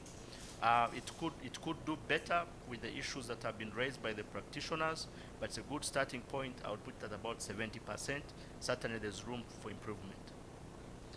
Thank you very much, Doctor. Was that Dr. Mojini who wanted to come in? Yes, my hand has been up for a while, but it helped me to listen to other colleagues. I have just 3 points I wanted to make. I originally wanted to come on environment, but now that I've listened on land laws and ASM licensing and financing. 5 minutes to end this session, Doctor. Sorry? Yeah, I have on about 5 minutes to end this session, and I can say. I won't be long. On environment, I think I heard Dr. Ngabrano saying we have adequate, standards. Right now, the environment and social governance, ESG, informs investments in the mineral resource sector globally. But when you look at the ESG, the environment and social governance standards that are set by those who want to come and mine in our sector, and which now are going to be locked up in the blockchain technology, that will inform even trading on the stock exchange and so forth. We don't have our own, as Africa, the standards that govern our environment protection. You will know that, for instance, the mining, open pit and underground mining, has got its own implication in terms of damaging the and now countries, other developed countries, are going in for in situ, leaching. So there is no now new technology. So as Africa, we need to have our look at the environment for Africa. If they come and open up the pit and leave it open and so forth, this is going to be so. Yes, there are some standards developed, but we need to look beyond as Africa, because some of those standards developed under the global environment and social governance standards may not be adequate for us to protect our future future generations. And Africa is still a virgin on that last aspect. And on top of that, this also comes to the land laws. We have different aspects of land laws. And ultimately, I'll conclude saying that we need to look at harmonization, because it comes in also with the question that Mr. Butcher was bringing in, that Tanzania has a different set of laws giving artisanal and small-scale mining be a longer period than Uganda. This is where Jennifer is with us here. The East African Community Law should overrule the Ugandan. If the Ugandan bill is developed within the framework of the Africa Mining Vision and within the framework of the East African Mining Code, then this law should be standard. There shouldn't be a law governing royalties in Uganda and another one in Tanzania, another one in Kenya. We are here now talking East Africa. We should now look at what does Tanzania offer. If it is the best, let's benchmark on that. What does Kenya offer? What does Uganda offer, which is good for the region? And instead of Uganda going it alone, Tanzania going it alone, and so forth. And I also wanted to look at Dr. Ngabrano's case that an artisan in Tanzania became a billionaire. Yes, he did, but they bought that stone still raw. If he fetched that million dollar in as a raw stone, how much would it have fetched if it was actually polished and developed and value added? Probably they could have got probably $1 billion or more. So we need to look at that. And then on financing, there are a number of instruments for financing, but the artisanal small-scale mining in Africa, and I want to move away from artisanal because we want to move to small and medium enterprise. Why? Because we want to follow the mineral resource classification frameworks globally. African Union has come up, and recently in September, we endorsed an African mineral and energy resource classification framework, which looks at how the small-scale mining can actually put in place a project proposal that is based on the standards of mining along the mineral resource classification. Uganda has been trying to adopt itself to CRISCO. And why should we adopt CRISCO? This is African. We now have an African mineral resource classification framework. We recently tested it on Uganda, looking at gold, small salt mining, and other 3Ts we want in Kagat and so forth. So if other small miners that Butcher defined as those using technology and trying to be organized can organize better and put a project proposal that can be developed and be reported on the Pan-African Reporting Code, which is an Pan-African Reporting Code, then it can access financing through these financial instruments such as social bonds, stock exchanges, and so forth. So we need to take everything into consideration. Otherwise, government putting in guarantees without the sector itself organizing itself according to how mining standards should be, then that may not be a solution. So we need to go in tandem with everything. Thank you very much. Let me take a quick comment here from Mr. Eko Edward. He's the Assistant Chief Administrative Officer for Moroto District. And he says, Mr. Buchi highlighted communities of Karamoja that were not consulted on the new mining bill.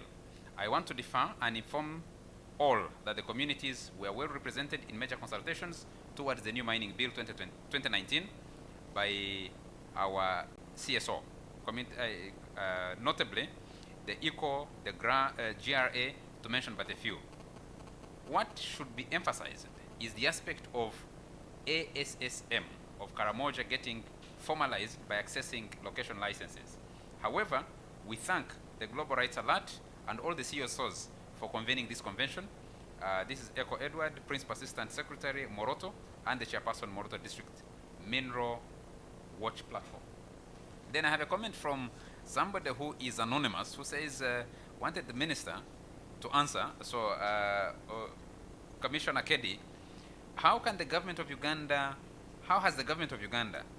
helped the people where the activities are taking place? Is to the community.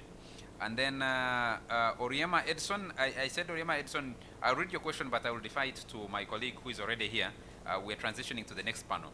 I says, I thank Engineer Vincent Kedi for his presentation, especially about how far the ministry has gone in terms of discovering and exploiting the minerals. And the question was on EITI, which is going to be discussed in the next session, but also I remember engineer responded to that question in the first round. I'd like to thank you gentlemen very much, and Jennifer for joining.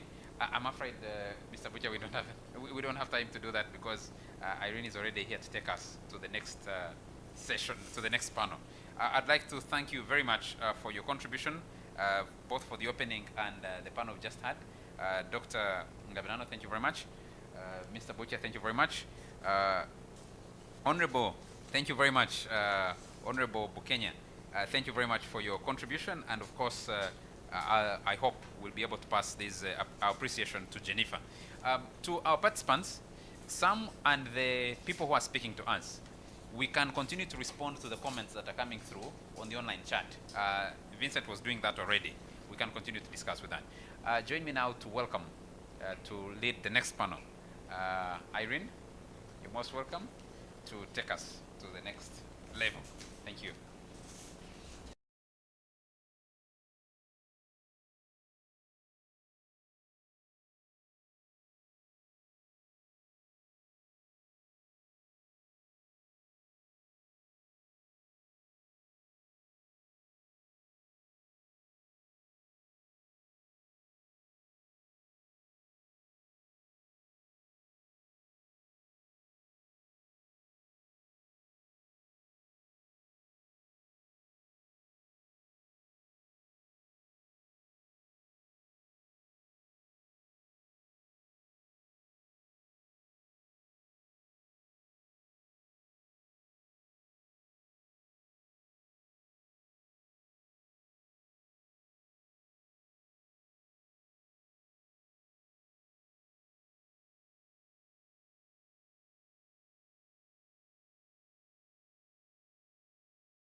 Good afternoon, ladies and gentlemen. Good afternoon, all people who have joined us online to this session, the afternoon session where we shall be talking about the Extractive Industries Transparency Initiative and mineral wealth in East Africa. In this session, we're going to have Mr. Kagwa, who is the Acting Director of Economic Affairs at the Ministry of Finance, Planning and Economic Development. He's also the chairperson of Uganda's Eiti multi-stakeholder group. We are also going to have Mr. Mojini, who will be joining us live from Tanzania, from the Tanzania Chamber of Mines, and he's also a representative of companies on Tanzania Eiti multi-stakeholder group. We shall also be having Ms. Winifred Ngabire here with me, the Executive Director of Global Rights Alert.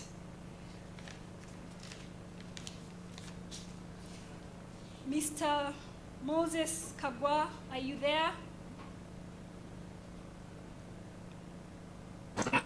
Yes, I'm there. Yes, Mr. Kagwa, you're very welcome. And you're going to take us through how can EITI solve the region's mineral wealth woes. You're welcome, Mr. Kagwa. Thank you so much. And good afternoon, everybody. It's a pleasure and an honor to be here today to talk about how EITI can solve the region's mineral wealth woes. First, I would like to welcome you all, and I also want to recognize Global Rights Alert, Accord, and Transparency International, among others, for the resources that have enabled this conference to take place. Of course, as I've already said, my topic is on how EITI can solve the region's mineral wealth woes.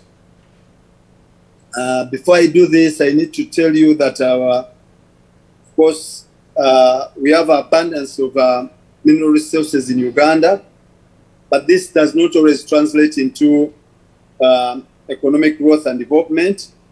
Experience elsewhere has shown that most countries that are rich in natural resources have reduced economic growth and development due to mismanagement and poor governance of the extractive industries.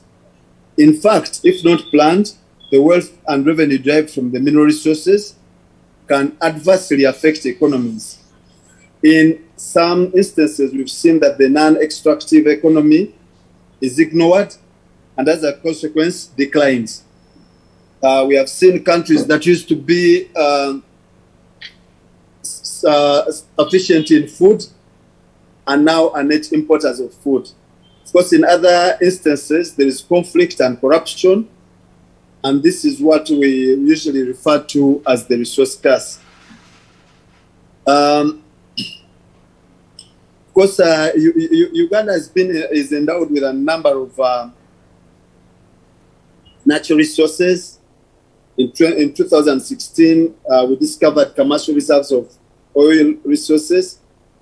And then, in addition, through mineral surveys and exploration activities, various high-value minerals, such as uranium, tin, coltan, nickel, copper, have been discovered in the country. Government is currently undertaking the Airborne Geophysical Survey of the Karamoja region to establish the mineral potential. So, with all this, government, of course, has made effort to put in place relevant policies, laws, and institutional framework to manage the extractive sector in a responsible and sustainable way. And as a means of organizing this sector, and in tandem with the current situation, government has introduced into Parliament the Mining and Minerals Bill 2021, which has been discussed here. And through this bill, of course, government aims to enhance transparency and accountability and more citizens' participation as part of measures to improve governance in order to complement the good policies and legal framework in place. Currently, the mining subsector's contribution to national economy stands at a paltry 1.4%, despite its huge potential. So there is hope that the new legal regime will unlock the mineral subsector to spur economic growth and development. To demonstrate government's commitment to transparency and accountability in the extractive sector, government recently signed up to the Extractive Industries Transparency Initiative.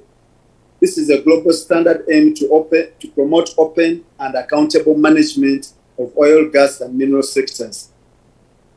So Uganda is expected to adhere to the requirements of the Eiti standard. Implementation of this standard requires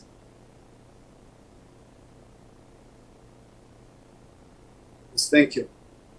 Implementation of this standard requires regular disclosure of information along the extractive industry value chain, from the point of extraction to revenue collected, the revenue allocation mechanism and contribution of the extractive industries to the economy, including local content and citizen participation. The disclosed information includes the process of awarding and allocating licenses and contracts, what the fiscal and legal arrangements are, who are the beneficial owners of the operations, how much is produced and how much is paid to the government, and how much the companies have declared as paid. This information, once generated, is very useful for mineral producing countries intending to ensure transparency and accountability to the public on the revenues received by government, how it is managed, and what amounts the extractive companies have paid. Of course, with this transparency,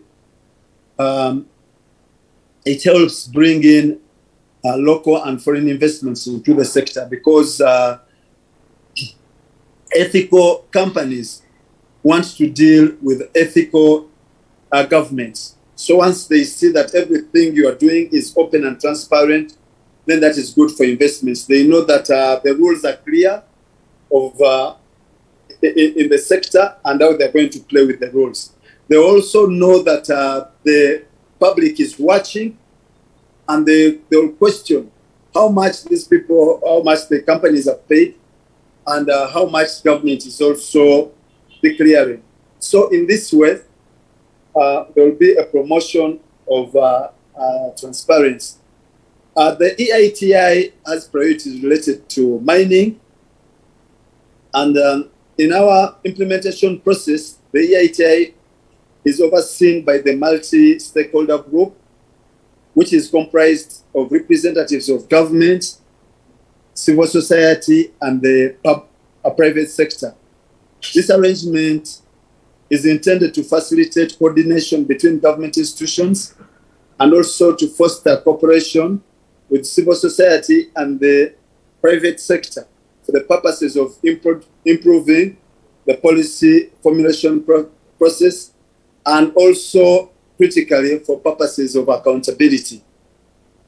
The priorities of the Uganda EITI are elaborated in the work plan that has been developed by the multi-stakeholder group, which has specific objectives. These include enhanced transparency in the management of extractive industries, strengthened revenue management accountability to ensure effective collection, optimal allocation of revenues, and to build the capacity of stakeholders and the public to encourage debate and their participation in extractive industries.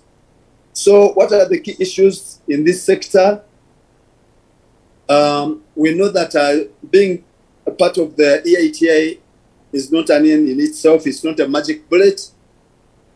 Its implementation, however, will help us to put in place a framework that can enable us to identify and address the challenges in the mining sector. Some of these existing challenges include the inadequate capital to develop the mining industry, low level of infrastructure development, making mineral zones difficult to access, conflicts in mineral areas that has affected investment in those areas, shortage of skilled manpower to undertake the mining activities, limited research and exploration to discover new minerals, a large informal artisanal and small sector that is difficult to trace and to account. So how is EITI going to promote sustainable mineral wealth exploration? It will help to build and maintain strong institutions. This is because to implement the EITI, we will have to regularly review and disclose information about every stage along the extractive industry value chain, which provides the opportunity for reforms in the relevant institutions. The initiative will also help to prevent abuses that have been witnessed in other resource-rich countries. Also, how will EITI fit within Africans' plans for an inclusive and sustainable mineral sector? Our continent's mining agenda is driven by the African mining vision, which has already been talked about. And some of its objectives, of course, are to promote equitable, broad-based development through the prudent utilization of the continent's natural wealth, and also to establish a progressive fiscal regime that can curb the losing of the continent's resources through tax evasion and avoidance and illicit financial flows from the mineral sector. And of course, to recognize the contribution of artisanal and small-scale mining to local economic development and promote women's rights and gender justice. So in this regard, implementation of EITI will be useful. One, as a planning tool, because it's of its reliable data and information, which could help in further research and to establish the areas of focus on during the development of strategic policies for the sector. Two, to build trust among various players and stakeholders, including government, civil society, communities, companies, which will help to minimize the risk of conflict. We have been working in silos. Companies are working for their own, government also has its own objectives, and same to civil society. But with the EITI, we are all meeting together and all to try and foster transparency in this sector. Then there is also the promotion of goodwill of government as a partner in sustainable management and development of the subsector.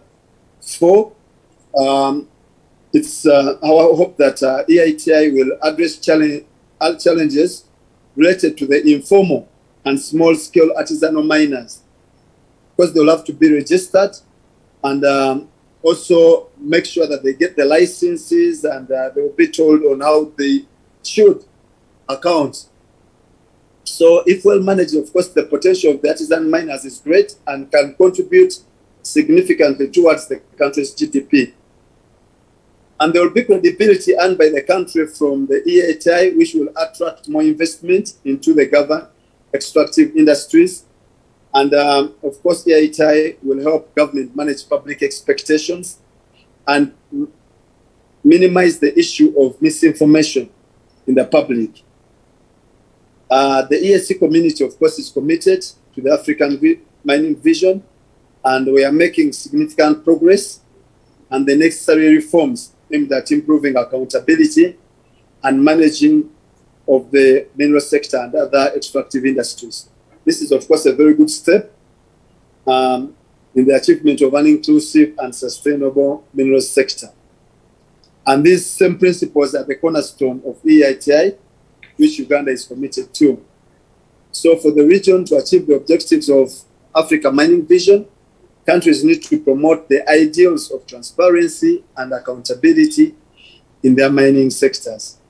Finally, by joining EITI, Uganda will be able to demonstrate its commitment to good governance, and this helps to complement the policy, legal, and institutional frameworks that are in place for the better and sustainable management of the extractives industry. I thank you all for listening. Thank you so much, Mr. Kagwa. You have done very well because you have actually not exhausted your time, and I think that is very good. I like the fact that you have mentioned that EITI is a planning tool, and it is going to enable us come up with data that will help our research on strategic policies to govern the sector. At this juncture, I'd like to bring in Mr. Moremi Majani. Mr. Moremi Majani, as has been introduced to you, is from the Tanzanian Chamber of Mines, and he's a representative of companies on Tanzania on the EITI multi-stakeholder group in Tanzania. Mr. Majani, you're welcome. It's good to have you here. Yes, thank you very much. Good afternoon, everyone.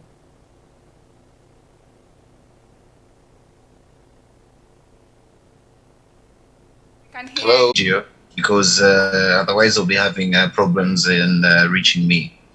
Well, yes, as introduced, I am Majani from the Tanzania Chamber of Mines and currently representing the mining companies in the Eiti board. Well, with the EITI, we have heard a very good presentation from Moses, and I can say that we are experiencing everything that Moses has just explained in his presentation. We are grateful that right now we can see after companies disclosing their information on what they pay to the government and the government confirming what they have received, and if not the same amount, then we have to see where the other amount has been allocated. So with that, we can see the advantage, because now we are having transparency within the extractive industry. And now that the reports are out and visible for to everyone, we see that there is a very huge effort to reduce the deficit. And as the law states that if we have the difference more than 1%, then the CAG, the Chief Attorney General, has to step in and see where the difference has originated. But that is not all, because it doesn't matter, because now we're talking about 1%, but 1% of what? Because we can have 1%, but can maybe result to $2 million difference. That's a very significant amount that we have to see where that is missing. With the EITI, we have also seen that now companies are starting even to, from the company's perspective, we have seen that we are starting to largely see that companies are having the social license in means of we can, because with the EITI and specifically TAIT, we have the capacity building and trying to move around the areas where the mining activities are taking place in Tanzania. So show that show the community what the companies are contributing in all aspects, being it to the government, to the CSR activities. So we have seen that companies are now having the social license in terms of now the community knows every company is contributing.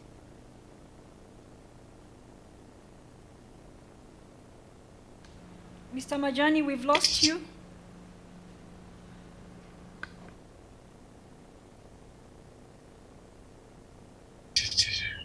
Sorry, can you hear me? Yes, we can hear you now. Yes, so I'm sorry, I had an incoming call. So So that is what we experience at the moment, that the communities are really starting to feel the transparency and the contribution of the mining companies to the government. So that is one of the advantages that we are experiencing after the introduction of the EITI in the extractive industry in Tanzania. So the other thing I can say that now the government and the mining companies are closely working together, and because we have the transparency, and now a bit now we have that confidence that we are giving you what you deserve, and you are really reporting to the community, receiving what the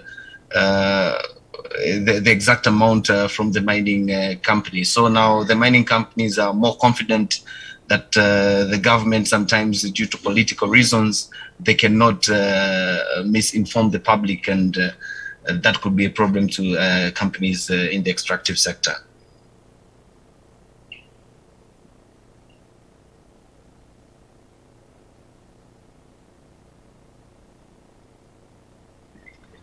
Mr. Majani? May I humbly submit? Are you still there? Yes, I'm still here. May I humbly submit, in case there is anything that you would really like to know in terms of advantage, what we are really experiencing that I didn't touch, I'll be happy to explain more, but a lot has been touched by Moses. Mr. Majani, please go ahead and explain, because we know that Eiti, the Tanzanian Extractive Industries Transparency Initiative, has been at this game for a while. Uganda is still a new kid on the block, and we would like to learn a lot from you. So if you still have some information, please let us know, because you still have some time. Yes, what I can even explain more, and what we experience is that now we can see we are having increasing in we can call it credit worthiness.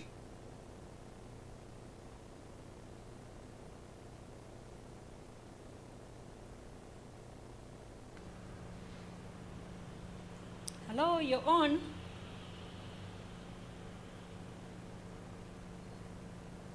Yes, hello. I'm sorry, I was lost. So now that we are having the EITI reports, because you know, every year with the EA to meet the EITI standards, we're required to provide reports. So these reports are now credit worth. Now they are trusted reports, where now every country that is in need to use the report can freely use it. So with these reports, everything is disclosed, and now the public can easily see what is the contribution of the mining companies or the extractive sector in general to the government, and so it is easy to see now where the government can relocate this amount of money that they have got from the extractive sector to the development, to the social and economic development of the country. That's it. Thank you so much, Mr. Majani.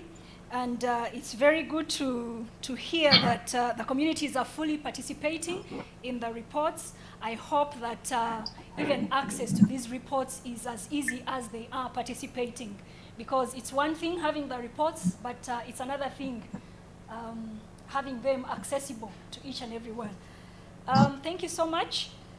We'll now move yes, on. I'm sorry, may I chip in there?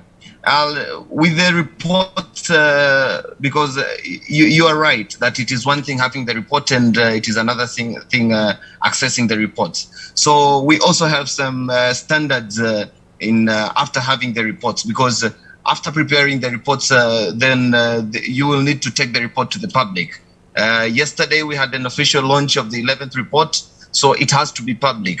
Then we have to raise awareness to the community, have a summary of the reports, visit the areas where the mining activities are taking places, and you have to educate them, because issues with the report is that we're having a very big number of papers to read in the report, where in reality the people in the local community cannot go through the report in depth. So what you have to do is come up with a summary of the report. As to Eiti, we are supposed to go to the areas where the mining activities are taking place, educate them, tell them more about the report, accept some more questions or clarity from the public.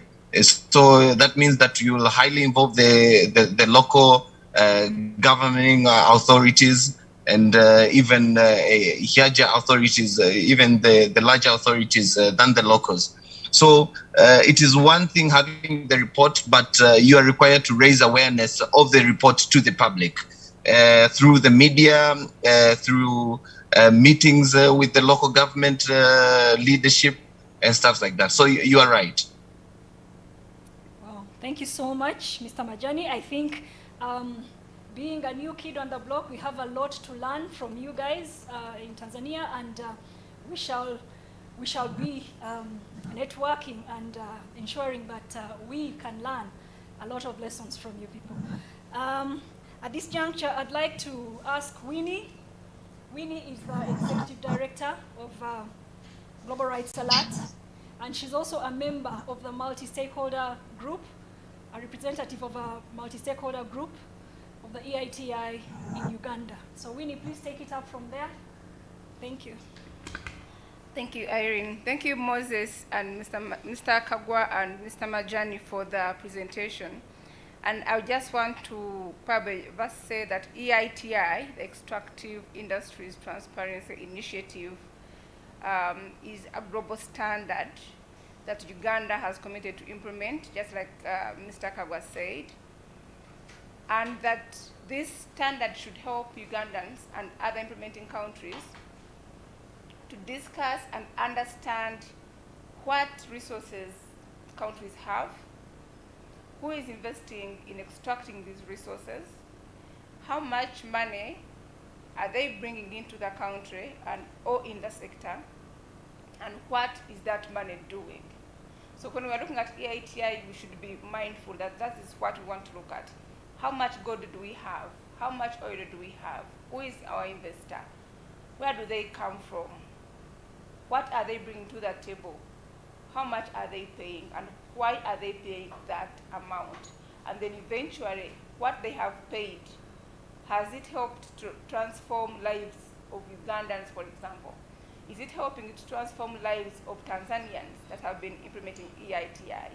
Or is it just one of those frameworks that we talk about in workshops and it ends at reports being produced and shelved?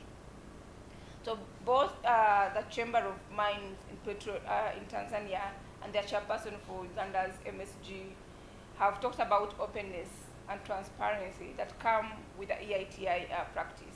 But what do you do with openness? What does it help?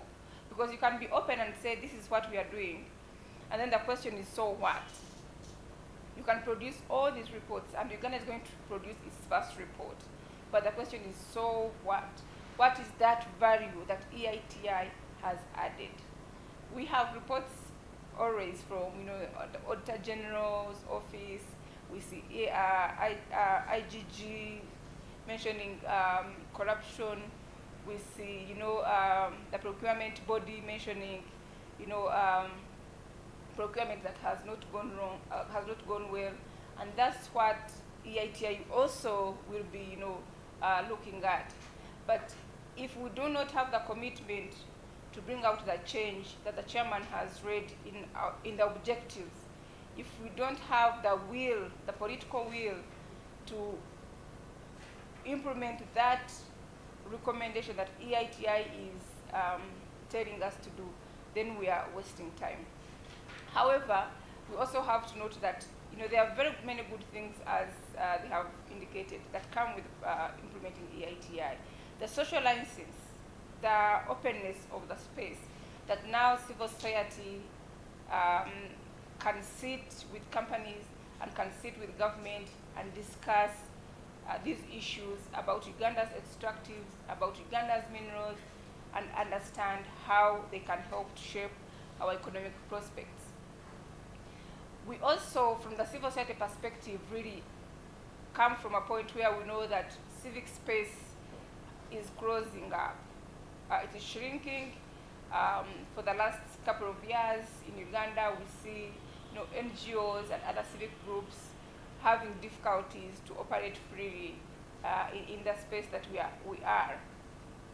But the EITI protocol on civic space gives us protection and gives us guidance on how government and companies and civil society can work together to reach out to the communities that should be benefiting from the reports that are produced by EITI, by the MSG, but also to discuss how they can input into the processes to scale up the good things or to mitigate the bad things that could be happening.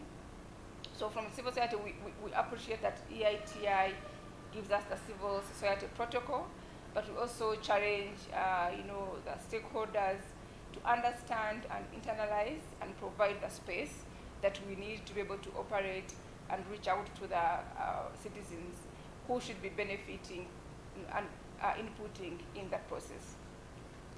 The other thing that we also would want to talk about is really, again, for the mining sector, that we hope EITI can shed light on who actually are our investors. Because every time you hear, the artisanal and small-scale miners complaining, there's a company here, there's a company there, and we don't know, it's not as clear as in the oil and gas sector, where we know we have 5 companies, and this is who they are, and this is their track record, and this is what they are bringing to the table. There is a lot of informality in the sector, and we hope that now with EITI, we can understand who the investors are, we can understand their obligations, we can understand what they're supposed to bring, we also can understand how we can work with them. That the miners, the artisanal and small-scale miners can coexist with the large-scale and medium-scale companies that are coming into the country. But most importantly, who owns the companies that are investing in Uganda? I think it's a very good subject that EITI will probably help us to discuss, as well as provide more information on how Ugandan companies and Ugandan investors can take part and thrive in the industry. Then the other thing that also we would hope that EITI will address is the revenues that are coming from the mining sector. Because the Mining Act and currently the bill, they mentioned the royalties, the percentages, let's say 3% to landowners or 7% or 5% to the local government. But 7% of what? We never really get to understand how much we are producing from each mine or each site, and in totality, how much is Moroto district, for example, producing? How much limestone is Tororo cement or Hema cement getting from these localities? And how much money should be going back to communities, to the districts, and to the landowners? Even when that money goes back to the districts, what does this money do? It's the question that we think citizens should be participating in understanding and discussing, but also most importantly, in informing. The Tanzanians have just done their 11th report. But again, the question is, what do you do with the report? What do you do with a 2,000-page report? And it's given to a local district. What do you do with it? How do we break down that information, the very, very good information that we give or we receive as Ugandans, pieces of information that we can easily digest and we can work with to inform our actions, to inform our local government planning, to inform our central government planning, but also to inform how then we get better investors and how we hold investors to account. The current standard requires us to look at very critical issues, including gender. How are women and young people benefiting from a mining sector? How many are they? How many women and young people, for example, in the sector employing? and at what level, what rank. How many women investors are in the sector? What are the challenges they are facing? What are the opportunities that are there? And how can we support them so that they can grow from being artisanals, so that they can also become, medium, and with time become large-scale investors. So we hope that the EITI will provide not just a platform to meet and greet and produce nice-looking reports, but that it's going to provide an avenue that we can use to actually make real changes. This is what has been found in 2021. This is what we're going to work on for 2022. So by 2023, we are able to take stock of this was the problem, or this was the gap, and this is how we have solved it. This was the good thing in 2021. This is how much we have scaled it up, and this is the value that EITI has added to the country. And of course, there are so many institutions, as I mentioned. There are committees in Parliament. There is IGG. There is Attorney General, Auditor General. There is all many government agencies and departments that are all looking at fighting corruption, that are all looking at increasing transparency and accountability. But also there are very many parties that are working in the sector. The Chamber of Mines and Petroleum, the Ministry of Energy. And so we hope that EITI brings the Ugandanness of the thing, that we say we are Ugandans, our country first. This is our national development goal. This is the plan. This is what we want to do. And we can all respect and hear and understand what we want to do, but also provide an avenue for those who are not at the table to have their issues heard and have their input considered for a better and inclusive Uganda. Thank you. Yeah. Thank you, Irene. Thank you so much, Winnie, for taking us through that. I think we all have a clear grasp of what has been happening as far as in the civil society space. And I want to take it up from there on the issue of shrinking space. I want to hear from our friend from Tanzania, Mr. Majemi, how have you handled issues of civil society and the government having to be in conflict on work, especially work related to minerals governance and extraction? I'd like to hear from that. But in the meantime, we should also open up the plenary. So participants, please raise your hand and raise your issue.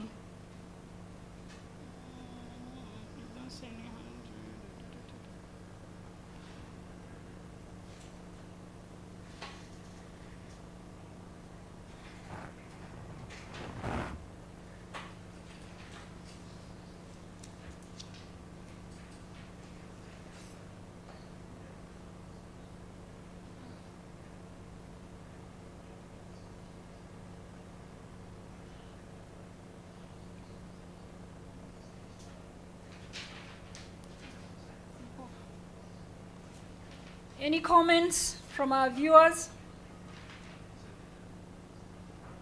Maybe Winnie can take it up from there as we hear a way to expect to receive comments from our participants.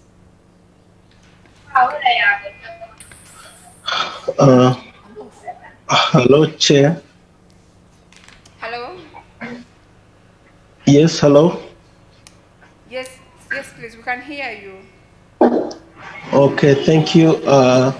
Good afternoon, everyone. Thank you very much, the panelists, for the submissions. My comment is in respect to what Winnie just closed with. My name is James Muhindo. I work at Accord as the coordinator of the Civil Society Coalition on Oil and Gas. My comment is in respect to royalties as discussed by Winnie. A few months ago, we were having an engagement with local government representatives from issues that emerged strongly was the securitization of the mining sector to the detriment of the local governments, where even as people at the rank of the LC5 chairperson or the cow of a district cannot be granted access to a mining operation. So they are not in a position to understand how much production their districts are making, and as a result of that, they don't know what to expect from Bank of Uganda or Ministry of Finance as royalties. Actually, we got a report from Mubende during that meeting that there is a year where they remitted 8,000 Uganda shillings as royalties from Mubende gold mines.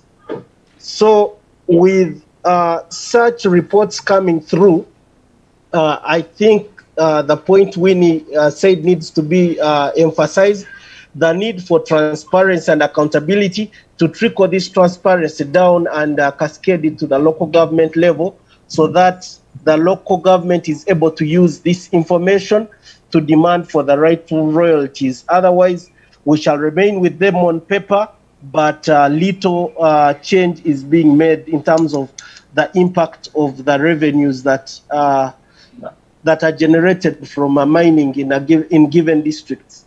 Thank you. Thank you, James. I think from the chat we have some comments. Yeah, before you go to the chat, this is Albert Tarema from Kagezi. And thank you so much, Winnie, for that elaborate presentation about the details about the mining sector. I would want to concur with my previous speaker who just gave a comment about the royalties. I put my comment in the chat, but when we see things happening, I think we need concerted efforts to stop them or even make them more clear. I see Chinese here in Kabale. I had put a comment before. They're doing iron ore mining in a place called Buhala. But then when I visited the site, I saw very few locals from that area employed. And yet they are receiving the most inconveniencing part of what is happening in form of noise, in form of dust pollution and stuff like that. And then the other Ugandans that are employed in that place are from other regions. So my question would be, what should the locals expect to benefit from their minerals? Because we consider the fact that some of them also have been thrived on because they do not understand what the law says and what they should actually be benefiting in form of royalties. And that kind of ignorance, how much or how can we get them understand what is due to them and what should not be due to them? I see trucks. I try to monitor the activity, and there are trucks that are loading during the day, and then they only move at night. What does that indicate? Is it why the cargo trucks were allowed to move during the lockdowns because of those kinds of things? One of the speakers, Ariel, said China is now increasing the mineral reserve higher than any country in the world, and yet they don't have minerals. Where do they get them? And to that, they are getting some of these resources from our land for free, and that needs to be addressed as well. Thank you so much. And that information actually is claimed to be classified. Some of that information we cannot access. We don't know how much is taken and for how long it's going to be, and for how much time was leased for that land. Thank you so much once again. Thank you so much, Albert from Chigezi. I think Winnie will take it up from there. As a member of the multi-stakeholder group, they have some work to do along the questions and the issues that you have raised. Thank you very much, Albert. So the EITI standard is very strong on environment, and it's one of the areas where we're going to be reporting And indeed, probably the chair can say much more about that, because we also have NEMA on the MSG, on the stakeholder group. So other than having NEMA, we also have to write a report on how investors are protecting and mitigating pollution and other environmental destructions that could happen. So the process usually should start with the environmental impact assessment. And that is an exercise that is very involving, that includes local communities, includes different agencies, includes civil society organizations, and other civic groups. And the purpose is to identify what is the likely impact of this investment in this area. Where are the areas that are very challenging, that do not allow this project to happen? For example, maybe there are streams, maybe it's a UNESCO heritage site, maybe it's, you know, for maybe it's a forest, a natural forest. And for the oil sector, I think that has been very, very strong. With the environmental impact assessment, very involving. For the mining sector, again, as I said, we don't know who is investing where. Even our own artisanal and small-scale miners, I don't think they are doing environmental impact assessment. So the reports then should be able to tell us, if this is likely to happen, how do you mitigate it? What is the role of communities? If it's going to be, there's going to be noise, do companies have to shift people from around the mining area so that they are relocated and can live better without pollution, without noise, without contamination, without exposure to all these hazards? So that needs to happen. And we hope that by joining EITI, those are the questions that we're going to be asking every investor. Those are the questions that the Ministry of Energy and Mineral Development, I'm sure they have been asking, but now the eyes are going to be very many, and communities have a right to question and hold any investor to account, because these investors are in our country, they are in our backyards. We need to know what they are doing. They need to do it in a way that does not violate our rights to a clean and safe environment or any other right. You also mentioned the issue of you don't know what they are doing, and this is the contradiction that we also hope that EITI will solve, because Uganda has an Access to Information Act, which really gives you access, gives you rights to access as much information as you possibly need. So an environmental impact assessment report is not a confidential document. It's a public document. It's not a document that will threaten our sovereignty. It's not a document that will threaten, economic interests. It's a document that will help you as people to coexist or hold yourselves to account and hold investors to account. So go ahead and approach the local authorities. There should be an environmental officer at the district. That's the starting point. Ask and then cascade if your request is not appreciated and respected. But I'm sure that the chairman can say much about that, or the colleague from Tanzania can also add on that. Thank you. Thank you so much, Winnie, for shedding light on those issues. And here in the chat, we have some questions for Mr. Kagwa.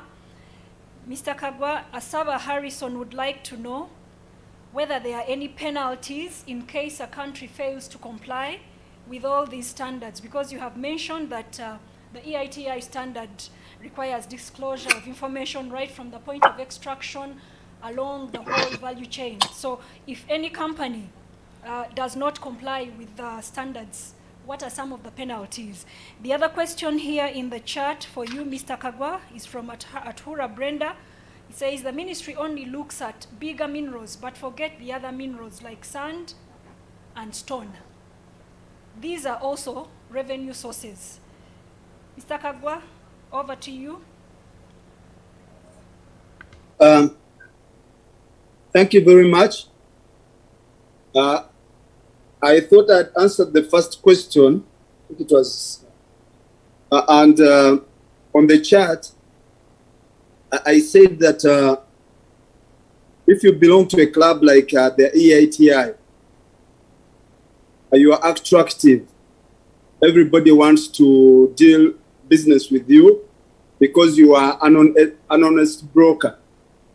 So you will attract not only investments into the extractive sector, but also in the other sectors. Because this is a sign that you are playing your games by the rules. You are playing fair and square. So if you are not part of the Eiti, or if there are sanctions, the sanctions are that you get suspended. So once you are suspended, then the international community will begin to look at you in a different light. They will begin to question whether they can trust you anymore. You are no longer trustworthy. And that has an implication on the way you are going to attract business, on the way you are going to attract civil society organizations to work with you, on the way you are going to work with the donors to trust you with their resources. So that is important. On the last question on we concentrating on bigger minerals and we forget the small ones like sand. Yes, that has been the case before because some of these things like sand and clay were not considered as minerals initially. But now in the new bill that is before Parliament, they are being considered. So that is being rectified. Thank you so much. Thank you so much. Mr. Kagwa, before you go, maybe one issue that has always been a controversial one is the securitization of the mines. Why is it that the mines are protected by the UPDF? Why is it that it's not just ordinary security groups, security agencies that are giving security to the mines? Why should it be the UPDF? The other thing that we would like to hear from you is you mentioned that you're working on some work around conflict management in the area, in the sector. Can you just shed some more light on that issue? Thank you so much.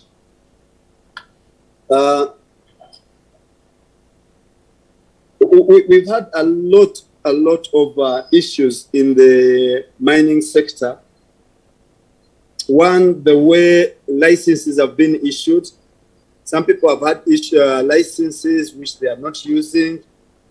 And then other people have also been issued licenses on top of those licenses.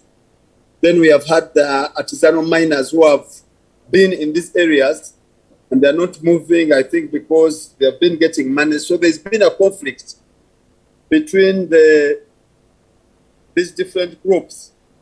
And actually the police has failed to resolve these conflicts. The mining police had also failed to resolve.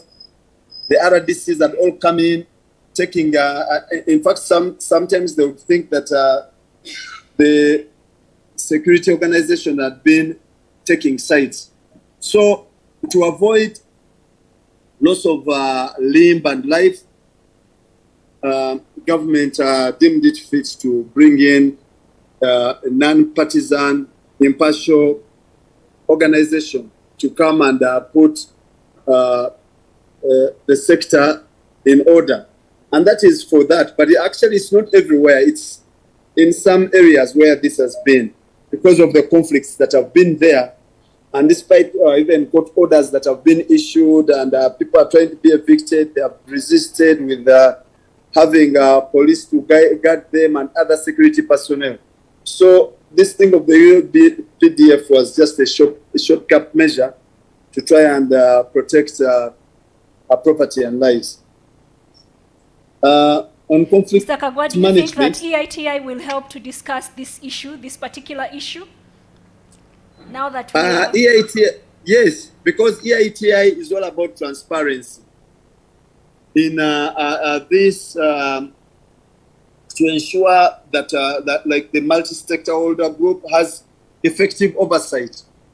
If we cannot have effective oversight, if we cannot go there and make our recommendations, then we will be weak.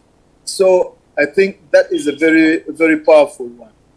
We'll be looking at all these things and looking at the agreements who has been issued, which contract is supposed to be whether everybody is playing by the rules of the game. So that should be captured. On the issue of conflict management, of course, government is trying a lot to resolve this. And one of the ways is to try and have meetings with all the stakeholders and try to reach an amicable settlement. I think someone mentioned about artisanal miners who have allowed to leave the Casita mines, because this has been a very hot area. But the conflict management now, what it's being, or the way it's being looked at, is that yes, government can have all the people sit down on one table and agree on who is supposed to do what, who has the license, what are they supposed to, where are they supposed to explore, and so on and so forth. So I think that is something positive that government is doing. Thank you. Thank you so much, Mr. Kagwa. I think that is, it is very clearly explained. There's a question from Patricia Aumo in the chat. She says, what is the strategy for popularizing EITI to reach the communities that are hosting the mineral deposits or the extractives?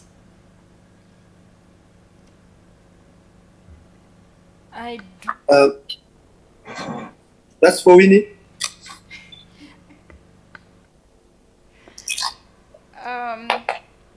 This should have been yours, but as a member of my stakeholder group, I think we have a work plan that the chair talked about, and it includes reaching out to not only to communities, but also to other stakeholders, or as many Ugandans as we possibly can in the next 1 year. So we already have interacted with communities from the Albertine region. There was an interaction at Hoima Resort, and the Kingdom participated, and we had a very fruitful exchange with oil companies, with mining companies.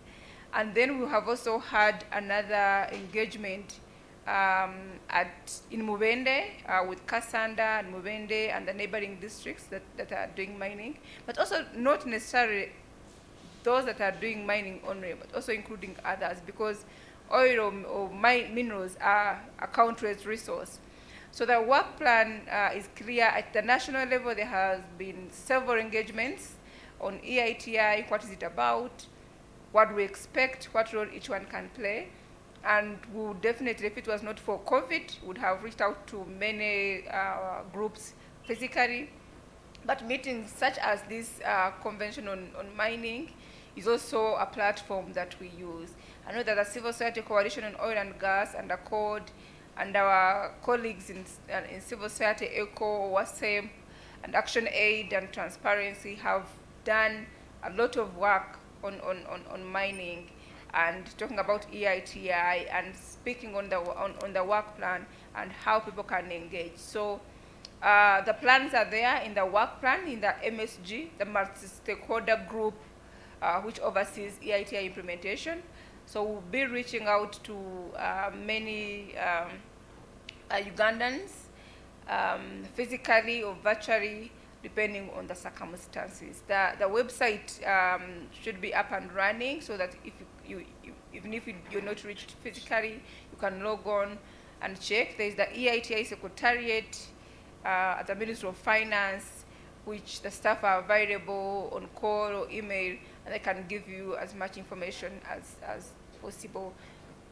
Yes, on EITI. But I guess that the pandemic really shrunk our space and limited our plans to move all over the country. But we hear you, and I appreciate that we have not done as much as we should have because, again, of the circumstances. Thank you. Thank you. Maybe just to add on that, of course, it's a requirement that we look at the outcomes and the impact and this public disclosure and also having public debates going out, like Winnie has said, we have done so to the communities to try and inform them about the work we are doing, about the information we are collecting, what the figures actually mean, because that it will help them to avoid misinformation, but also to manage their expectations. So I think it's very important. Thank you. Thank you so much. Mr. Kagwa, before you go, someone is asking that you have talked about the negative image of suspending licenses for investors in case of breach of standards. And he's saying, I guess the agreements and contracts include provisions that these investors should do business in line with the laws of Uganda. Must the government sit back and have regulatory chill to please the international community at the expense of citizens? The answer is no.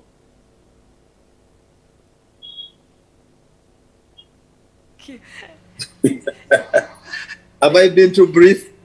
Yes, I think you need to shed a little light, more light. No, because as the EITI requirements, of course, require a disclosure, and they require that everybody should be playing by the rules, whether they are for revenues, whether it's for the environment, whether it's for social protection. All these must be adhered to. And when a government signs to the EITI standards, then these are the standards that are expected by such a country. So that's why my answer was no. Thank you. Thank you so much, Mr. Kagwa. We have some hands that are raised. The first one is from Francis Ekadu. Francis, would you please unmute and raise your question?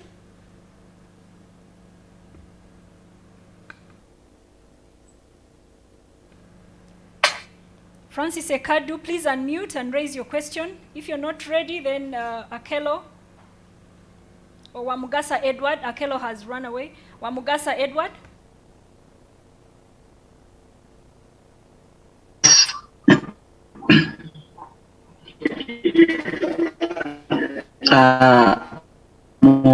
Edward,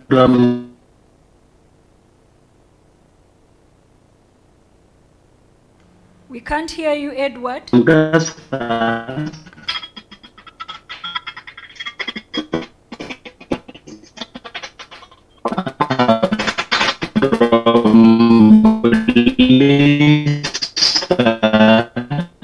Edward, we are having feedback.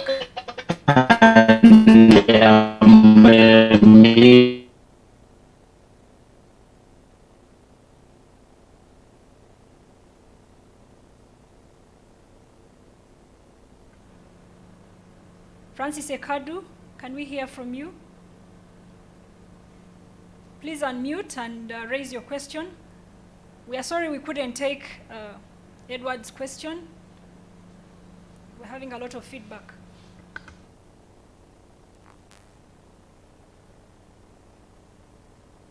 Please, you can as well use the chat room to raise your question. Francis, we are waiting for you.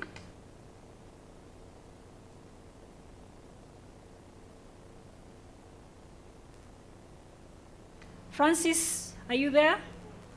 Can we hear from Patrick Okwairot? Thank you, Madam Moderator. I'm Patrick Okwairot, and I also thank Madam Winnie, who is my ED. I'm a community-based monitor. Actually, for me, I just wanted to supplement, to add on the one who asked about the EITI to be made locally. Actually, as community-based monitors, we are all well aware about the EITI programs, and I think we also came up with that proposal of how, if EITI is the best to bring the transparency to the local communities on how the government programs on the extractive activities are concerned. But only just that, as it has been clearly stated by Madam Winnie, that actually due to the pandemic, we were stopped somewhere, but at least at the level of the sub-county to the district, we were all, we had cited trainings on how to implement on the EITI programs. Only just that we also looked onto it to actually bring it locally so that at least the community could also have the transparency on how government programs are moving on.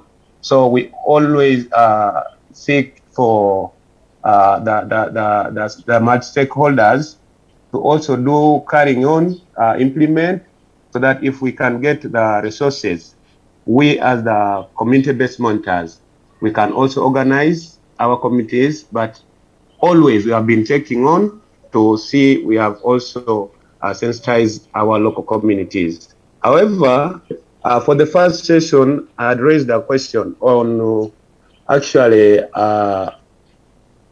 government actually extractive projects affecting most of the protected areas. For example, like I live in Kaboya sub-county where the wildlife reserve is being located, and that's where the most of the well pads are being drilled on. And as part of the EITI, although we have that program on how the locals can also have a notice on how they can benefit being the neighbors. Because now, like for example, I as the monitor, we had a meeting just of recent in Hoima City where we were looking into how we can actually access these areas. For example, we have just a recent emerging water floods.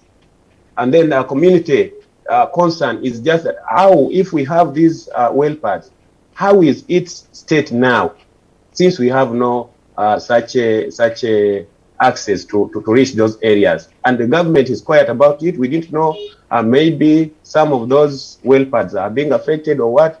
Called EITI, dig deep into this so that the community concern would be also addressed. I wish to submit. Thank you very much. Thank you so much, Mr. Okwairot. And I think you raise a very serious issue about community monitors, and I think our colleague from Kabale, Albert, I think you can see that it is possible. You can have community members of the community monitoring and feeding into this process. I'd like to go to Mr. Oriema Edison, but we have very few minutes to the end of this session. Please make it brief. Yes, thank you so much, Madam Moderator. Once again, Edison Oriema from Bulisa. My question is about information dissemination. Our colleague from Kenya said it very well, that as Kenya, they have generated some EITI reports which were shared with the local communities. So I don't know, for us as Uganda, do we already have some reports in place? Now, if the reports are there, in which languages are they really put? Then secondly, someone talked about royalty, and he talked about 20%, which is supposed to be shared by local government and the registered land owners. And this is the problem which has been circulating around. In Albertine, Bunyoro Kingdom gets up and also asks for royalty. Bulisa District, the same thing. So I don't know the 20%, how is it supposed to be shared? Maybe some little kind of detail and breakup of the 20% of the royalties. Thank you so much. Thank you so much, Oriema. I think, Chakonye, can you make it very, very brief, because we are running out of time? Chakonye, please unmute and raise your question in just 1 minute, please, because we have to have responses to some of the issues that have been raised. Have you got me? Are you getting me? It's Chakonye Medi from Kasanda District, the District Environment Officer. We have talked about the EITI. We want to know, as in brief, as in details, how is it going to help us, the environment officers at the local government levels, how to implement? Some we talked about the realities. Again, the realities are still a problem for local governments to get. Take a note. Here, they tell you that in Kasanda, they tell us that the realities are still going to Mubende. Yet, Kasanda now owns all the mining, the mines. So we are still having a gap. We've been with Butcher here, there is trying, but we are requesting that they help us, they give us the true figure of realities, because they've never told us at what amount are they giving us the 20% from. They don't tell us the exact figure. They just tell us you have 20%, but 20% again does not come. So we shall request the EITI to bring it down to local governments, because we are facing politics, local politics, you know, these things of local governments. So this one needs also to be first sensitized so that we are in line with them. Thank you. Thank you so much, Mr. Chakonye, and I think Mr. Kagwa should take it up from there, from the issue of the reports. How are they going to be shared with the communities? Are they going to be localized? Are they going to be in local languages? And then on the issue that Mr. Okwairot raised, as well as the issue that Mr. Chakonye just raised. Mr. Kagwa? Thank you so much. On the issue of the reports, we are required to ensure that, first of all, the information that we will generate will be widely accessible and distributed. So we are required to break this down into thematic reports, and we'll make this available online. But we also have to ensure that the information is comprehensible and it's written in a clear language, not very complicated, and in appropriate languages, and consider challenges and information needs of different genders and subgroups of the citizens. So really, in a nutshell, we are supposed to really disseminate this information to the communities in a language and in a manner that they will understand and appreciate. The other issue is complicated for me. Because it's less of EIT work and more of something that is related to a government policy, and I would really want to restrict myself at this time to EITI work. Thank you. Thank you so much, Mr. Kagwa. And Mr. Majemi, do you have anything very quickly that you want to raise before we close this session? Mr. Majemi, particularly on the issue of maybe security, what has been your experience in Tanzania?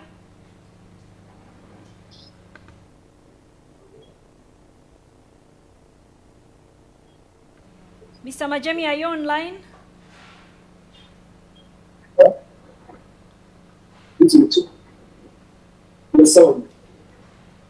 Mr. Majemi from Tanzania?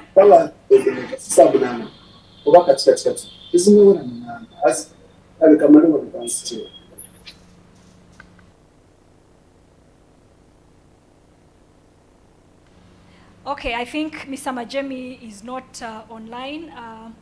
We'd like to thank all the panelists that have been that have given us very good information in this sector. Mr. Kagwa, we are forever grateful that every time we call upon you, you're ready to give us information. I saw a number of chats in a number of messages in the chats. People were excited and they were commenting that the information that you've given them is very clear and exciting, and I think that's a good, it's a good gesture. I would like to thank Mr. Maremi in absentia from Tanzania for sharing with us the experience that Tanzanian oil companies, oil and mining companies have had, and I think taking it up from there, Ugandan companies, we are going to to do a lot of learning from them so that we can make this process beneficial to the people of Uganda. I'd like to thank Ms. Winnie Freddy Ngabire, the ED of Global Rights Alert, for elaborately taking us through the EITI process in Uganda and what has been done so far, and to the rest of the organizers of this symposium. Thank you so much. We are now heading to the final session of this convention, which is the remarks, the closing remarks from Honourable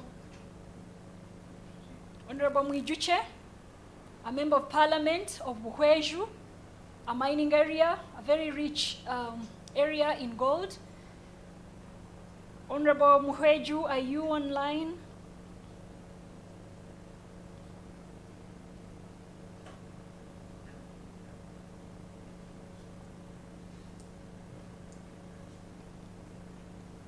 Honourable Muhweju? Hello? Hello? Yes. Hello? Yes, we can hear you, Honourable. We are very glad Yes, to I'm have you online. here. Yes, thank you very much and good afternoon. On to you. I want to take this opportunity to thank the organizers. I want to take this opportunity to thank all the panelists and everybody who has participated at this very important meeting.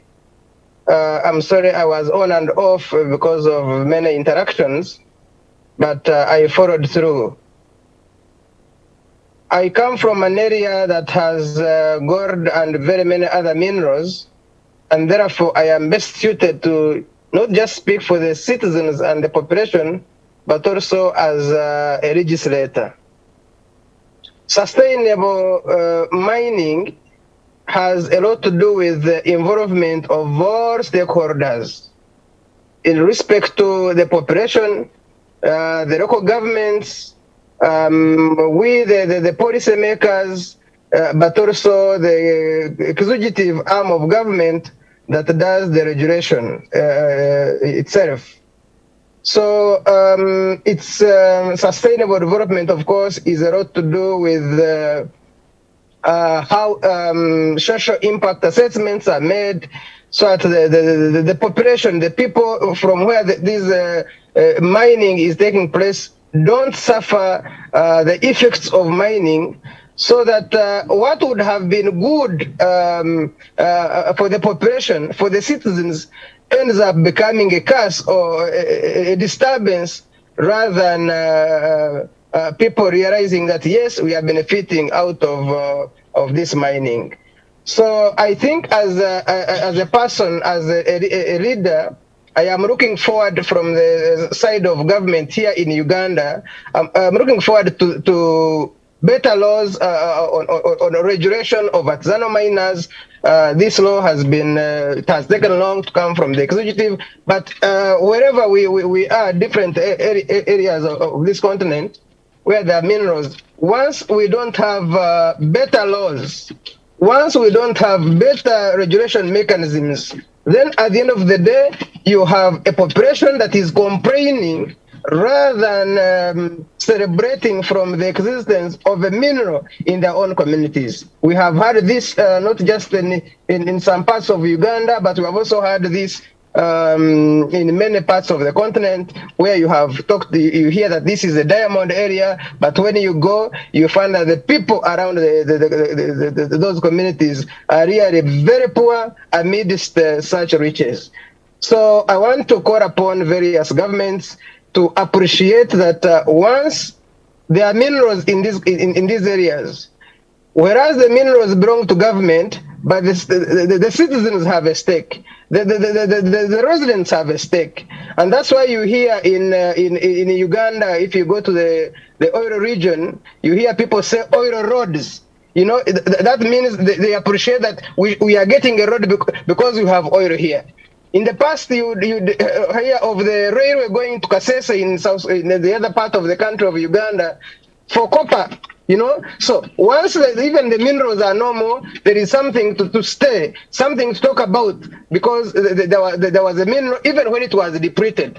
So that is sustainability. But if people are going to come from China, from the other parts of the world, just come and mine and go, then you will not talk about sustainability. In some cases, they even use primitive means of mining, and this has led to challenges of the effects, diseases that come up with the primitive methods of mining, and for example, use of mercury in gold mining.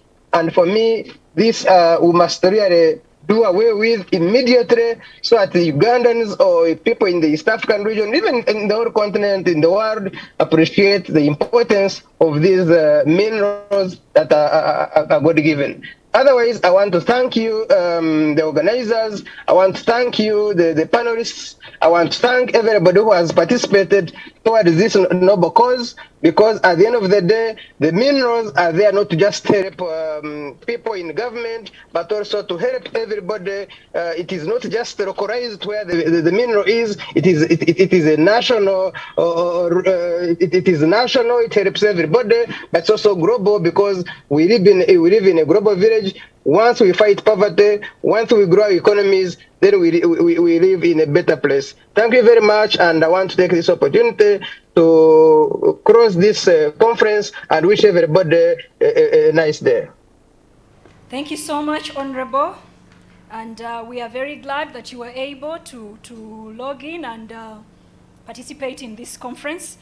Members in the chat room, those that have been participating online, would like to thank you so much from wherever you have logged in from Kasanda, from Chigezi, from Busia, from Mwende, from Kampala, Hoima, Chikube, from wherever you have logged in to participate into this convention.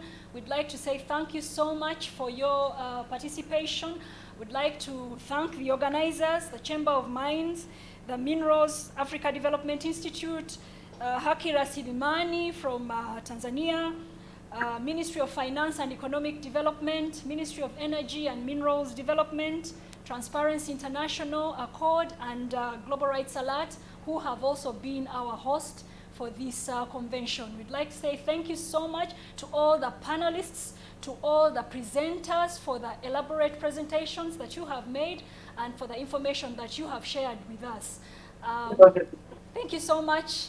Have a wonderful day. I hope you were all able to register in the chat room. Thank you so much. And next year, at the same time, we are going to have another convention. Thank you so much, and God bless you.